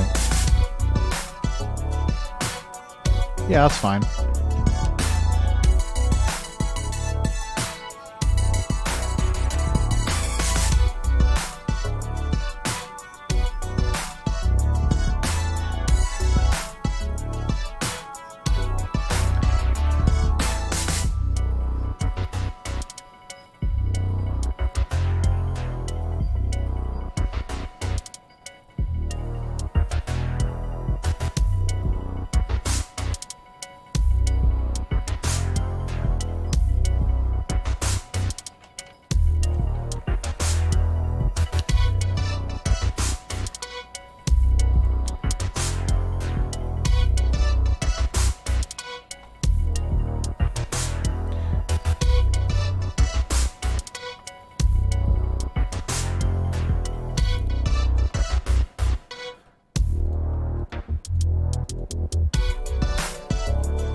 That should be a little more intense at the end there, just so I think snares instead. So what's that? 16th? Oh, press not.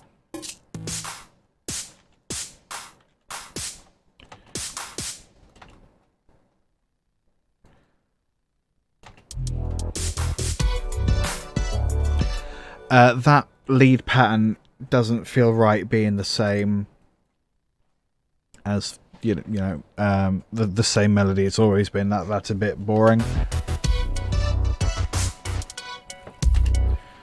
In fact, I might just copy that over.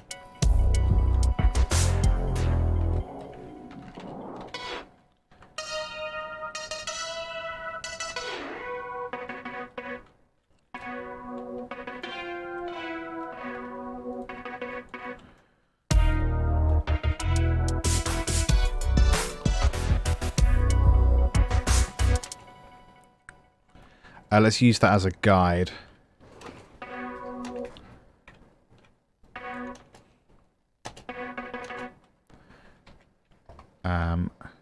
So let's go.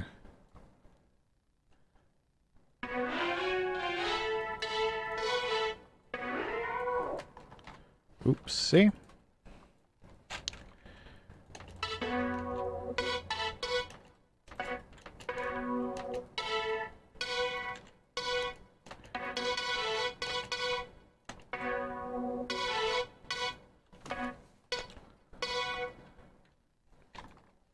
Something like this.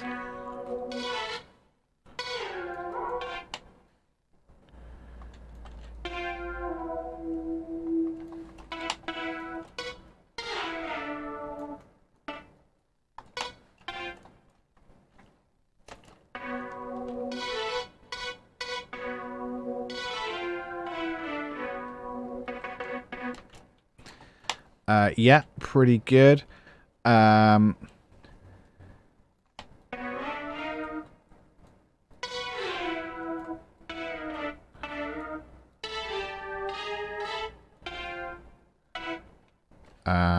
Pants. D sharp, just E, okay.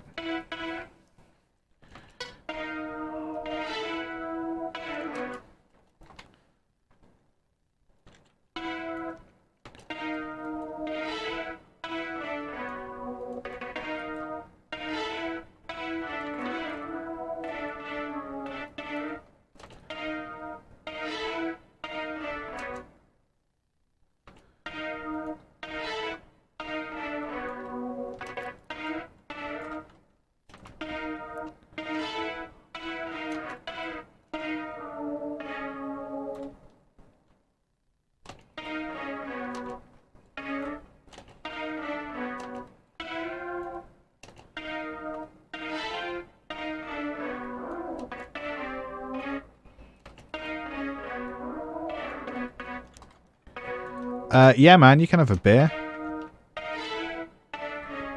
Got to get it yourself, though, yeah?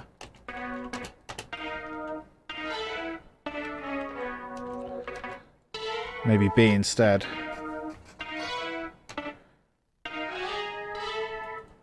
Yeah, there's plenty of Corona left at the shop these days. That might work. It might not, but I think we can bury it a little bit. Yeah, I'll go for one, buddy.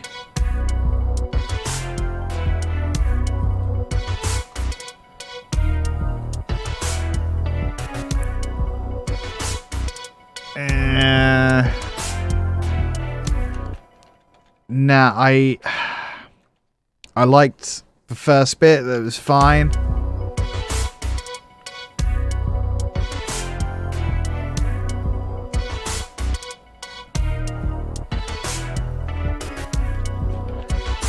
Can I just repeat that section? And, like, perhaps just bring it down a bit. Like, shove it off to the side a bit.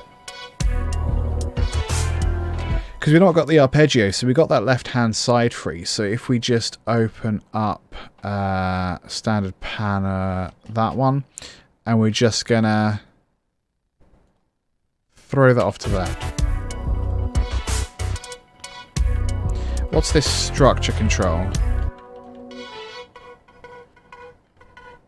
Yeah, that sort of sits on it a little bit, doesn't it? So we'll use that.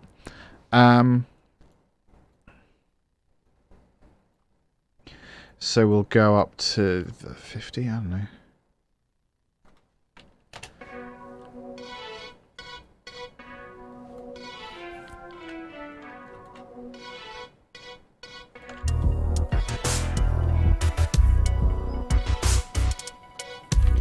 Because it's not the lead synth, it feels like the pitchiness is kind of is less than ideal.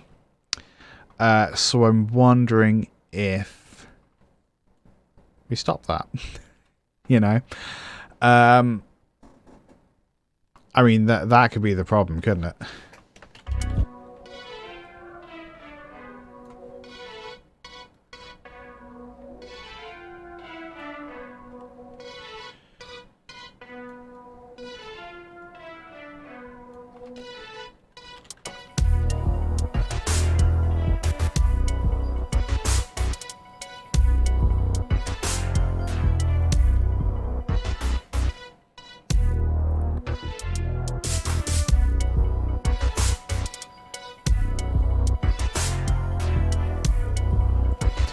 It's sort of worked in other places, but not altogether, so I'm just going to leave that as it is.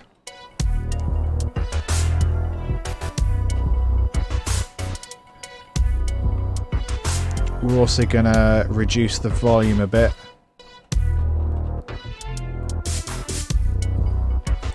Like so.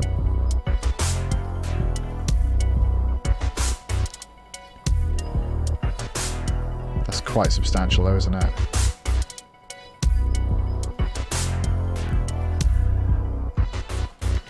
So maybe we need the bass to kind of take more of a lead role in that section.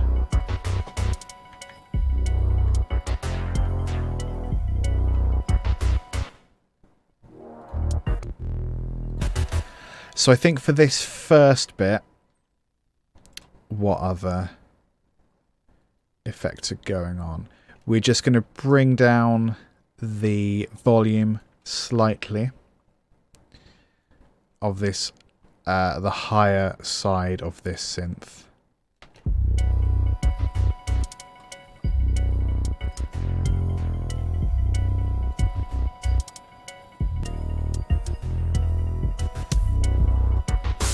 That's better.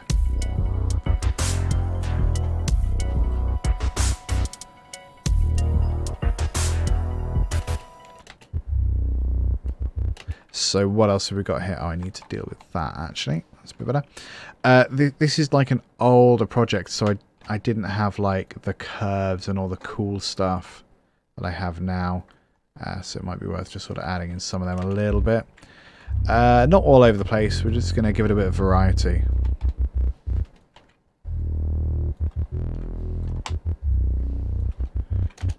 So that's the only automation we're using.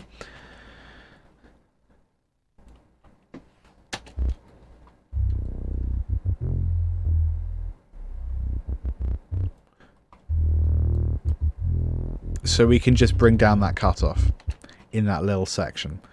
Oh yeah, just cut off. Thank you. So I think perhaps it'll take a dive there. So we definitely want it lower in that bit.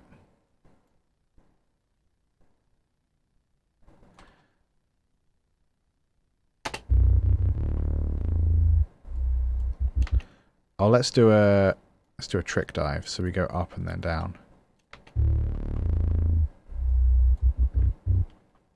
That's cool. And then maybe we'll do a bit of shuffling around like that, just to make it more fun.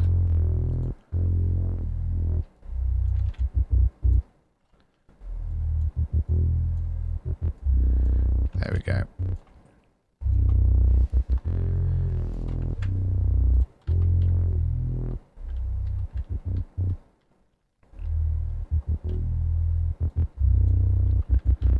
Nice. Let's also perhaps bring it up a bit.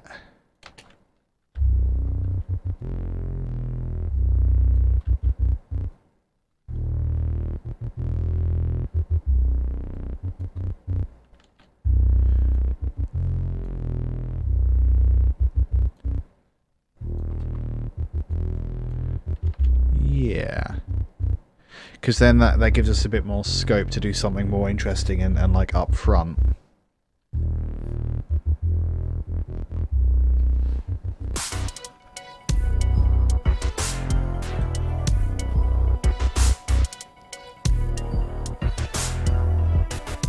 So maybe we do like...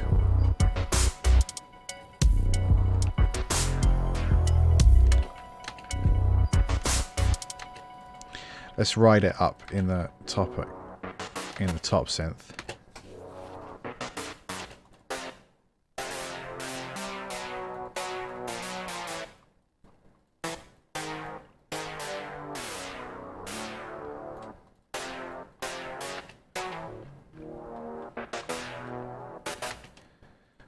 So then if we just copy that over to here.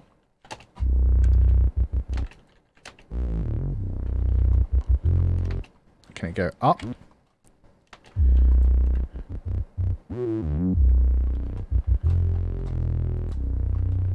I put it in the wrong place. Good. Well done, me.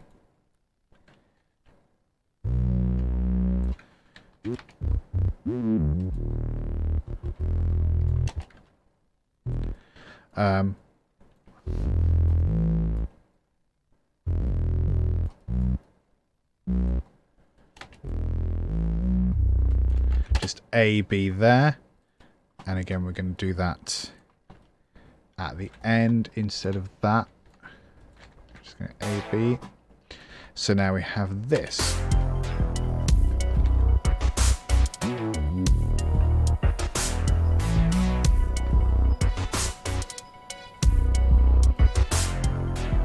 Let's color that. Do we have blue?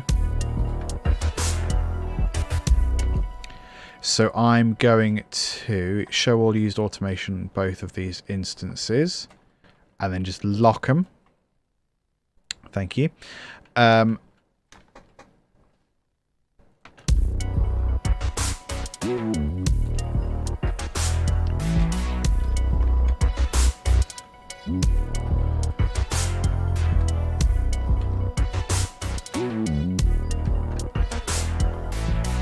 So we need something in this. Or at least this section.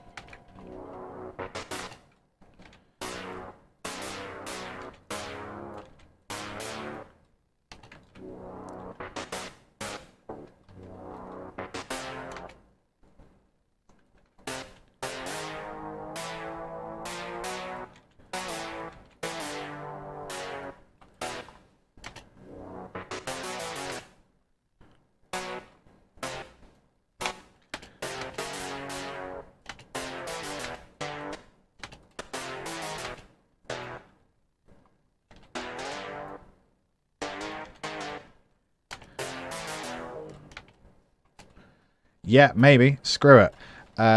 Copy. Paste.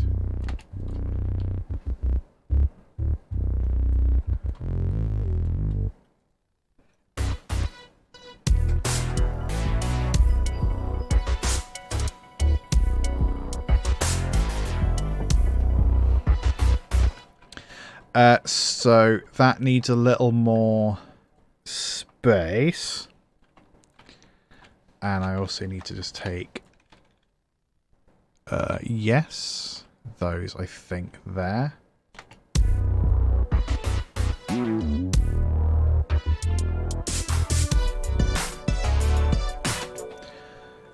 Cool. So what is it I need to do? There's like a cutoff or something.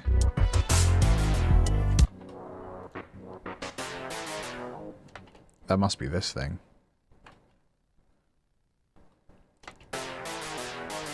Yeah. So we're gonna go up instead of down. We're gonna do the same here. Gonna unlock that.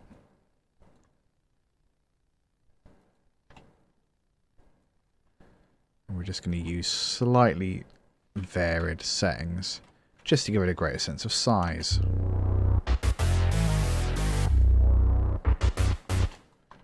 Nice.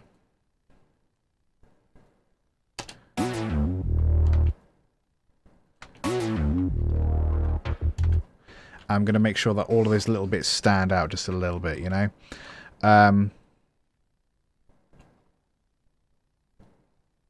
Like this, like this.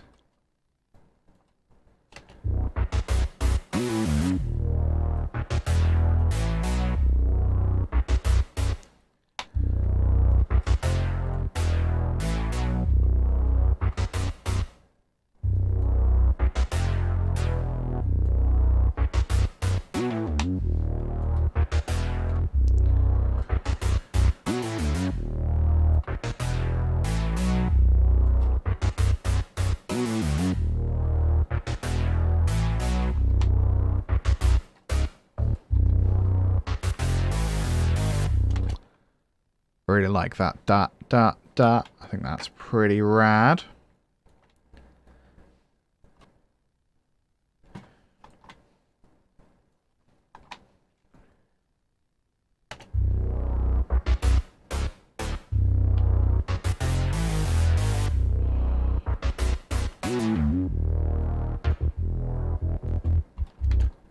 Samesies here.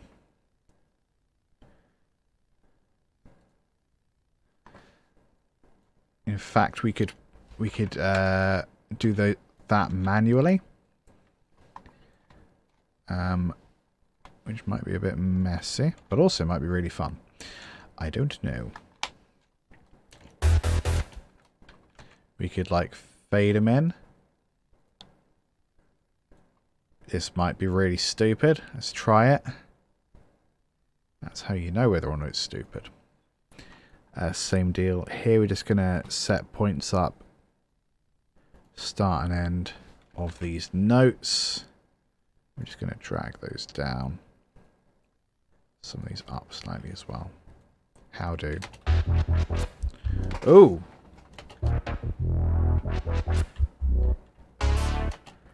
that's kind of fun. Feels a bit wild, but I quite like it. Right, let's listen to that bridge section, I guess, and I think we've definitely given it a bit more structure. Did sound like there would be more to that statement, but there's truly not.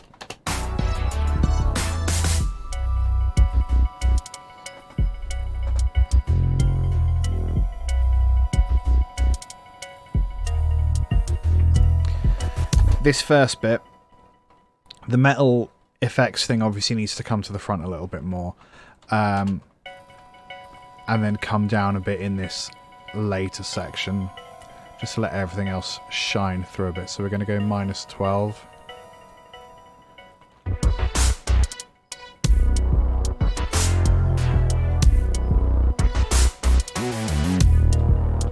That's a bit better.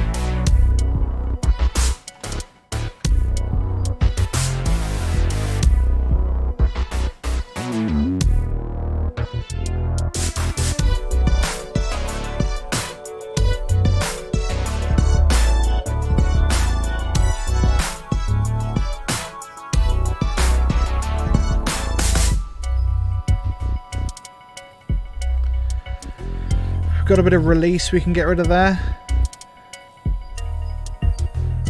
Probably.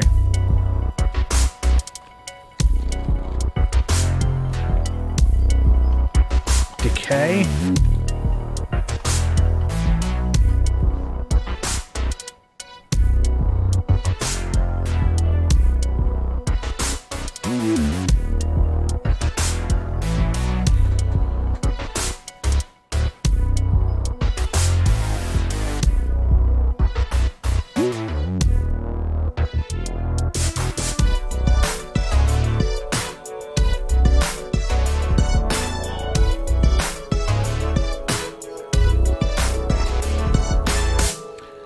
Whatever's going on here is weird. I think that's supposed to be a copy of this. So I'm going to copy it. I'm going to shove it there. And we're all going to have a nice time.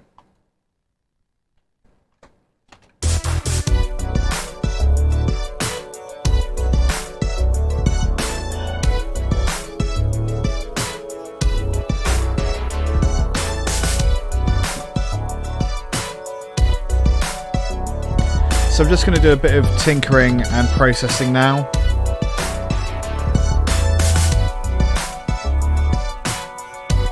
Start it from the front, perhaps. Might make it easier.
ARP needs to be a little more defined, I think.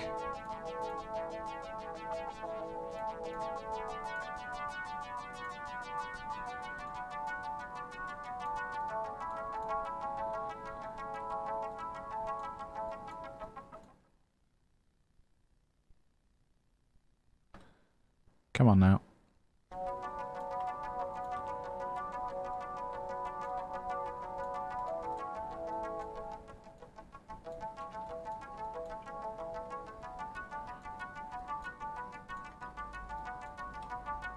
Better, I think.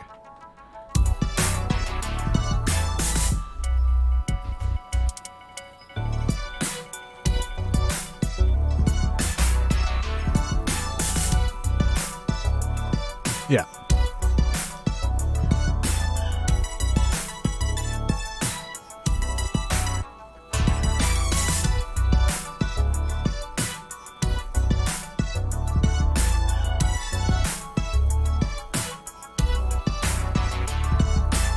bit extreme perhaps.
That's quite nice, actually.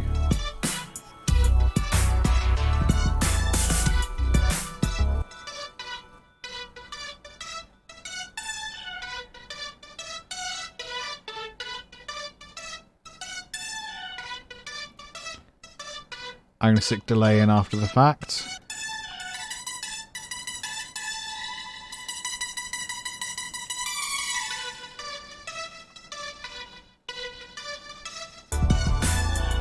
Nice.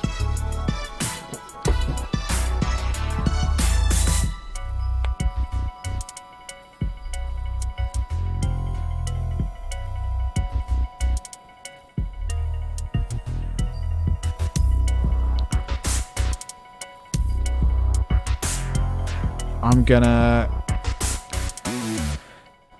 pan this into the center, or closer to the center for that bit, just for fun reasons mostly.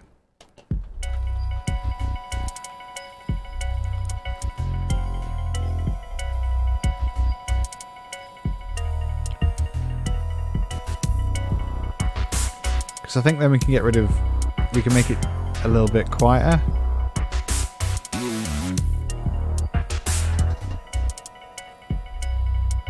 Yeah, I definitely prefer that.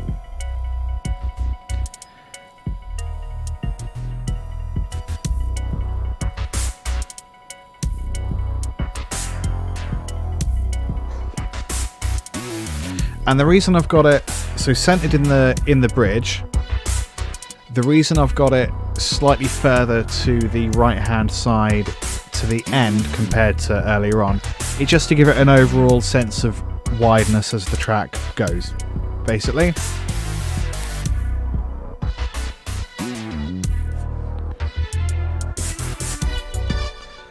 We need a little bit more work in the drums.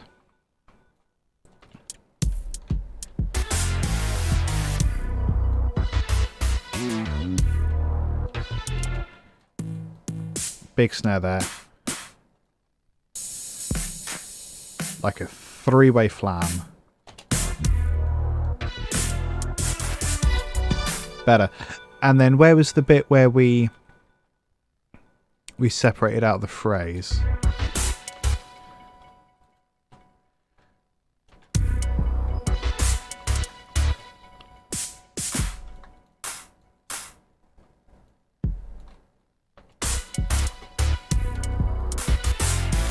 Something like that, wasn't it?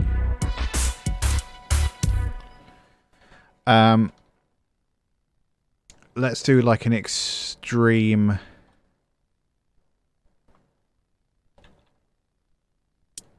thing. Extreme thing. Yeah, like that. And again, we'll stack some more snares around.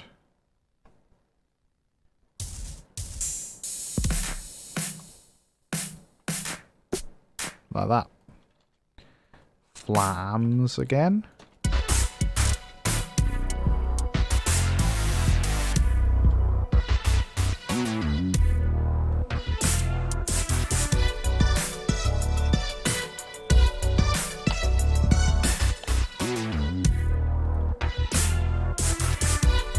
Nice. What about the master fader? Oh yeah, nothing. Okay, so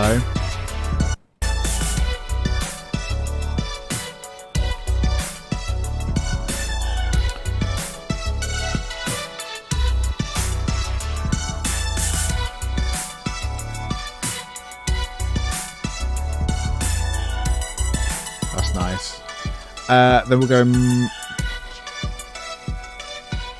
What order do we do stuff in? Imager. Expanded wideness.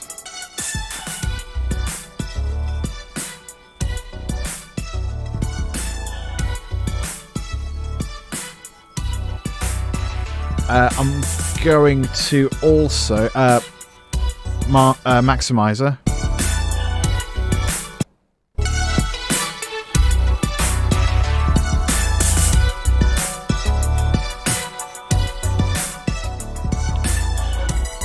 Turn that down here for the sake of your ears. I'm going to take a left turn and I'm going to add just a little bit of distortion.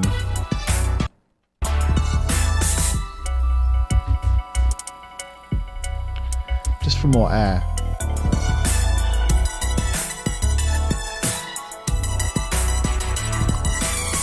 But we're gonna bring that in over time. We're going to automate that in.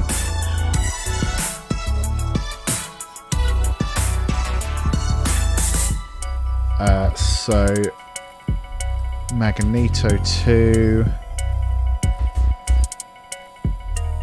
Do you not have an output bypass? What do we use as like a...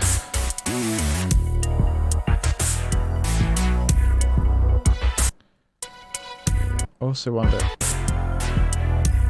Yeah, EQ before, I think. So I guess... Oh, okay, so that's just the mix, isn't it? The saturation. So we'll go... And we're going to automate the saturation so the choruses have more and the second chorus has more than the first. So we're at 52%, so we'll say maybe 54 for that bit. And then we'll say 40... Yeah, 41 for there. And then 50% there. And then here we're going to have like 30%. Yeah, that's what I want. Perhaps slightly less even here. Yeah.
I goofed.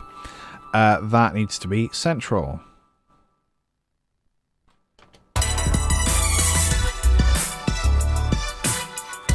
It's actually a bit loud, isn't it?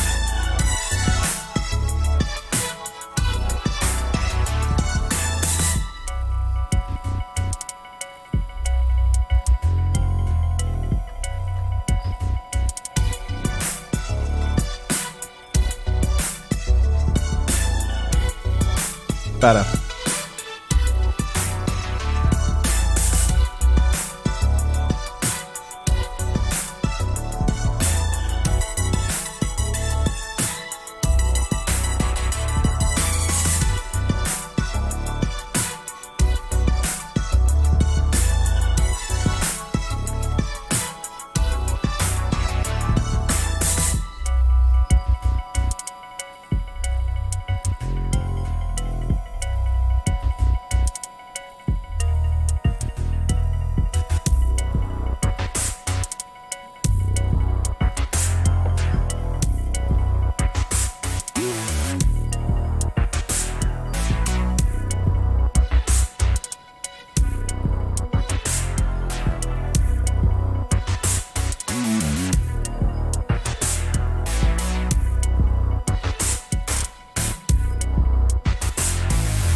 Not sure about this transition, but I'm going to leave it for now. Let's have a look at one more. Yeah, I just feel like that's as much as I want to do there. I don't really know what the transition should be there. Maybe we just get rid of the triplet thing. Honestly, not sure. Let's find one more to have a look at. Om nom. Appealing title from about 6 months ago. So you would imagine I'd remember this one, right? Not necessarily. Murder the Cast. Oh, okay. So I think I know which track this one is. Yes, I do. None of this is going to work. Pad shop, fine. Drums. Oh, Jesus. Halley and Sonic. Okay. Is there not a newer version? No, okay. Rhythm guitar that we can't find. Another synth that we can't find. Loop mash. Massive. And another synth that we don't have.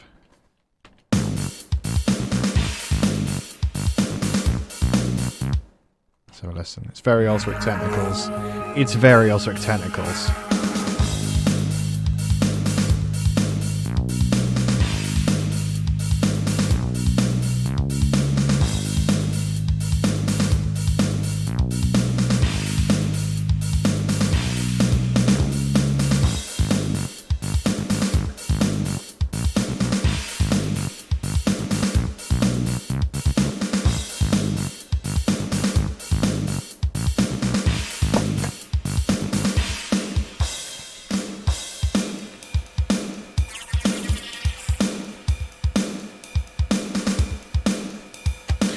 Okay, so we can fix a couple things quite easily.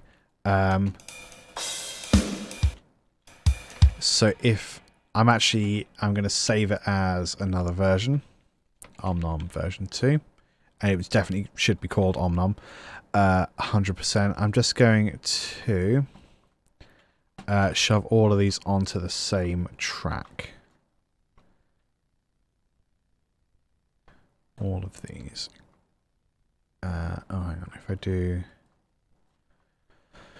sort in like this, they will gradually all combine. Yes, yes, yes. There's probably an easier way to do this, but I didn't do that today. And it's fine. Okay, so all of that together. So I'm just gonna let's take this track and just shove it out here. There you go. So then this folder can go away. So we're just going to call this kit. We're going to load Contact because we're responsible grown-ups with plugins that we like. That's the reason. We are then going to load up Studio Drummer, Session Kit full, and we're going to go for the rock setting. And I know instinctively one thing I'm going to have to change. When it loads. Thank you. the overhead and remix of the hi-hat and the snare. Hi-hat needs to be all the way left and lower. Snare a tiny bit lower as well. Okay. And it's possible that it still needs work.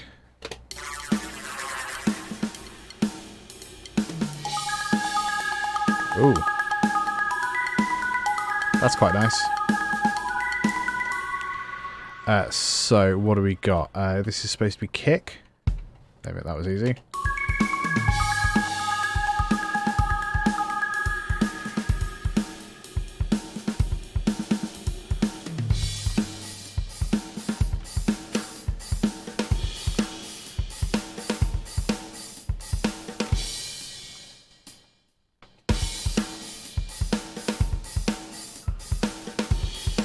Much better.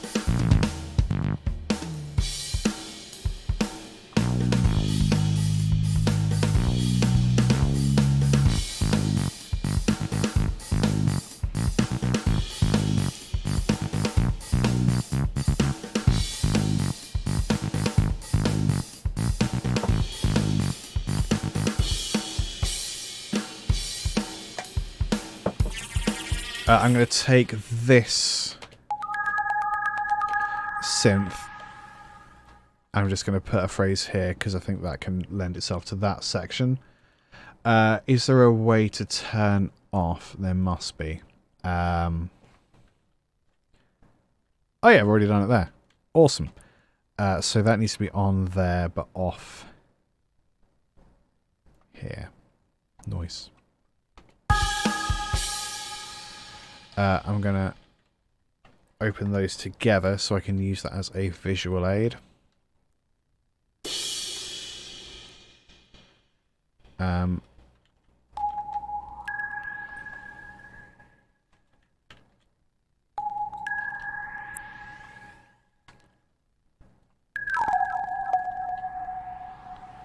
Get out there. I'm just copying that rhythm.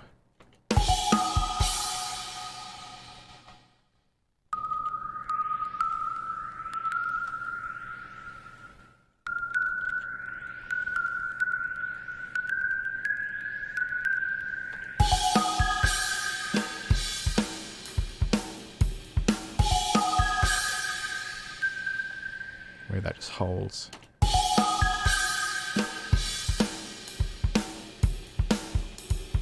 Cool.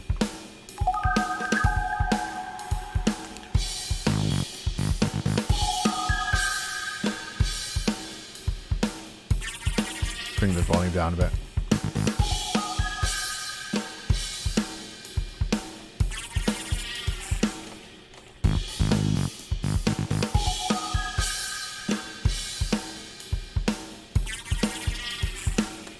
I think there should be a bit more of a gap there though.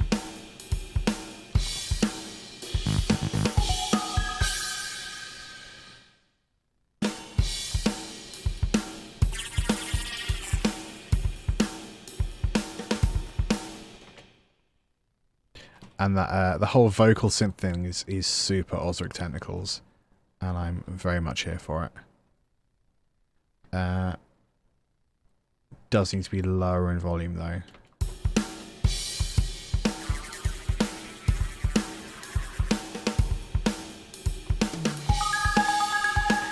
And the volume of this pad is also pretty high.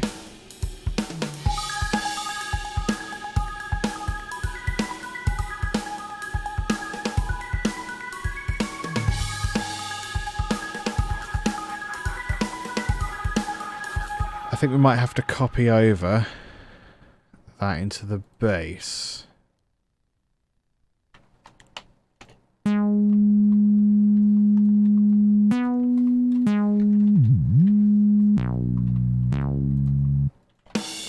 Like so.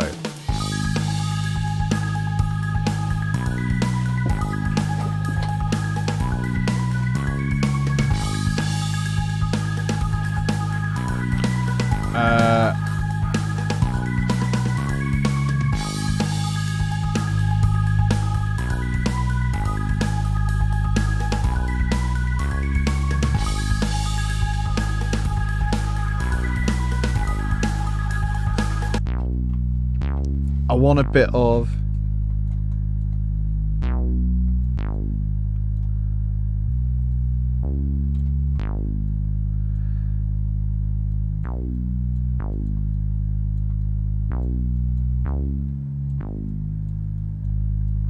I'm not going to use that radio, so I'm going to clear that macro. So I want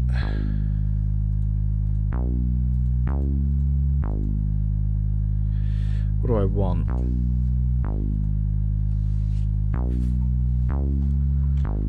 Let's go with this lo-fi.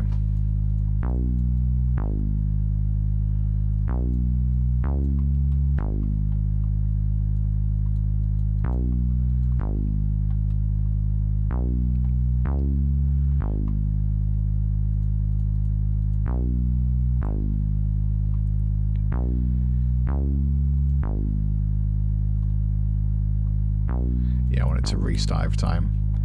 That is what I want. So we're going to go that, and that's not controlling anything at the moment, which is fine. So maybe we send that to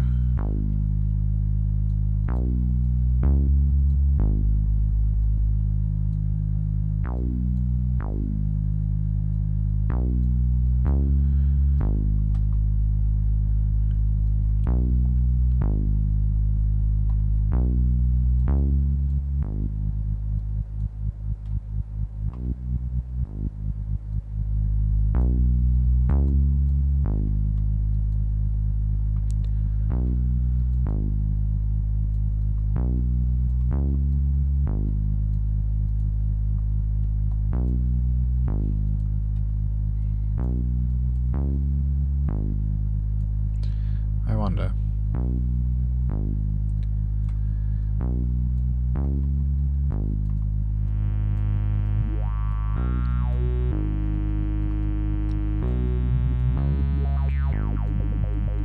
White Matrix, how's it going, buddy?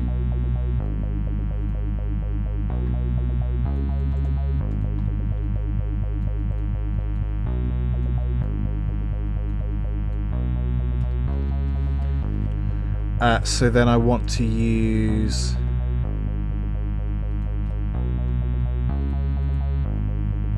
do I have a way to turn that off? I don't, do I?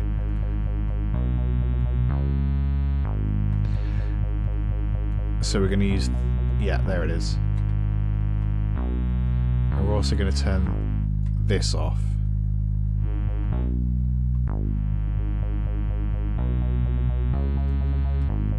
So that's the opposite to what I want.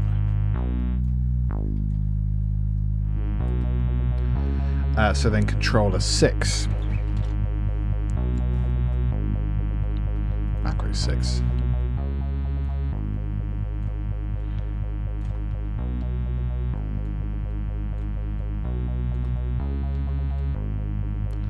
And I assume this is the same pattern over here. I don't know that, but I assume that. Just to give it a bit more motion and stuff.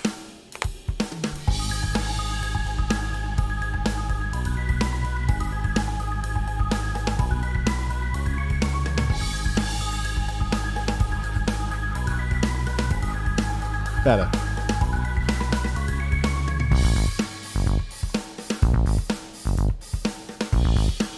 Not sure about that bit.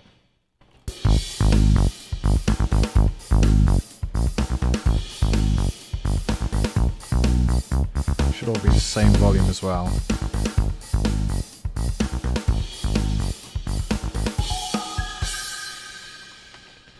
Let's copy that bit over here. Again, get rid of the volume. And shove it down.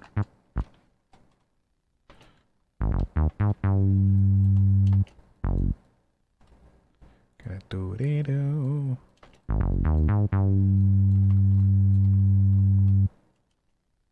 Nice.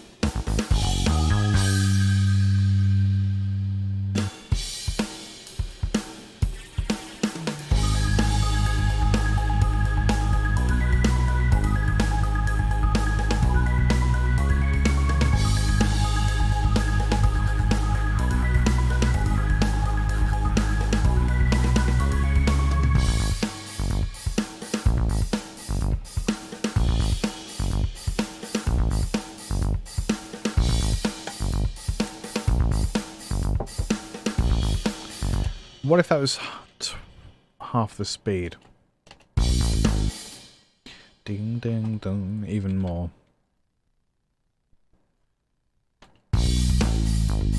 Not quite that.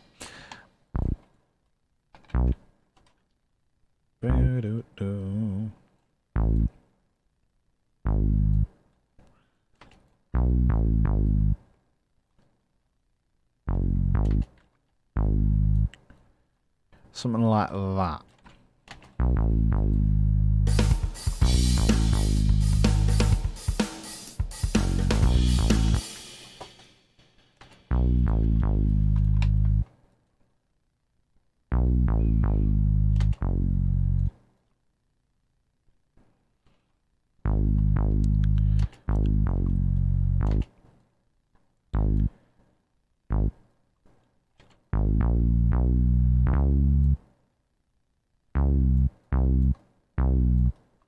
Oops.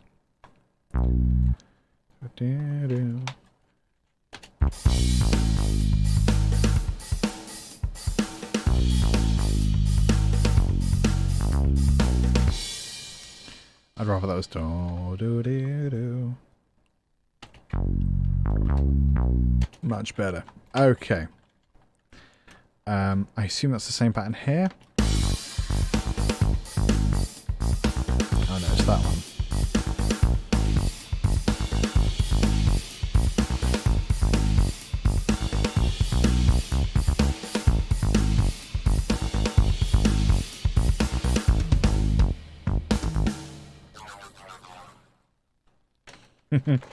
I need to come back to this with guitars and lots of weird stuff. I think make it super Osric tentacles.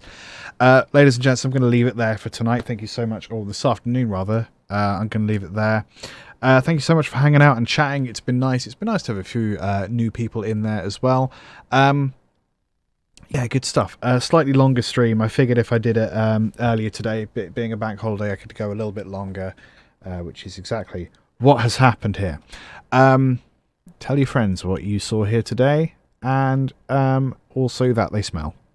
I will be back, I believe, Saturday at the usual time, 1 p.m. UK time. All right. Toodaloo, y'all. Will you take a Mount Splashmore? No. Will you take a Mount Splashmore? No. Will you take us to Mount Splashmore? No. Will you take us to Mount Splashmore? No. Will you take a Mount Splashmore? No. Will you take a Mount Splashmore? No. Will you take us to Mount Splashmore? No. Will you take us to Mount Splashmore? Will you take us to Mount Splashmore? No. Will you take us to Mount Splashmore? No. Will you take us to Mount Splashmore? No. Will you take us to Mount Splashmore? No. Will you take us to Mount Splashmore? No. Will you take us to Mount Splashmore? No. Will you take us to Mount Splashmore? Will you take us to Mount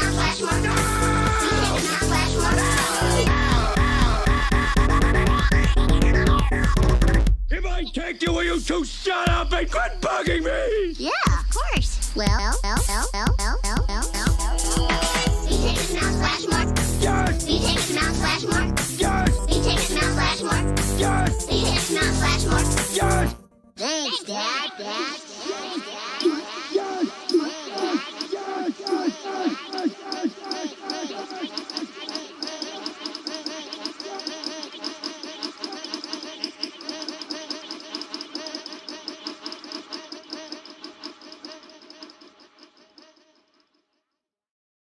Hi, my name's Liam Taylor, LTGuitarist on most of the platforms. I'm a musician, composer, music educator.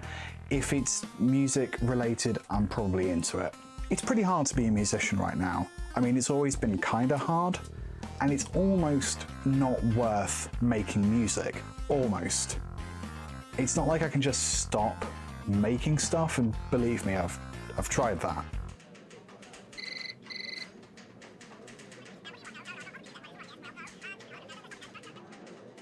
Ooh. Thankfully, there's Ko-fi. You probably know about all the ways that you can support independent creators like Patreon, OnlyFans, stapling a $5 to pigeons. Platforms like Patreon are amazing if you want to offer something exclusive to your fans every single month, but I don't want people's access to the music I make and the tutorials I make to be limited by their income. I want my stuff to be available for free, but my accountant tells me that that's a really bad business model.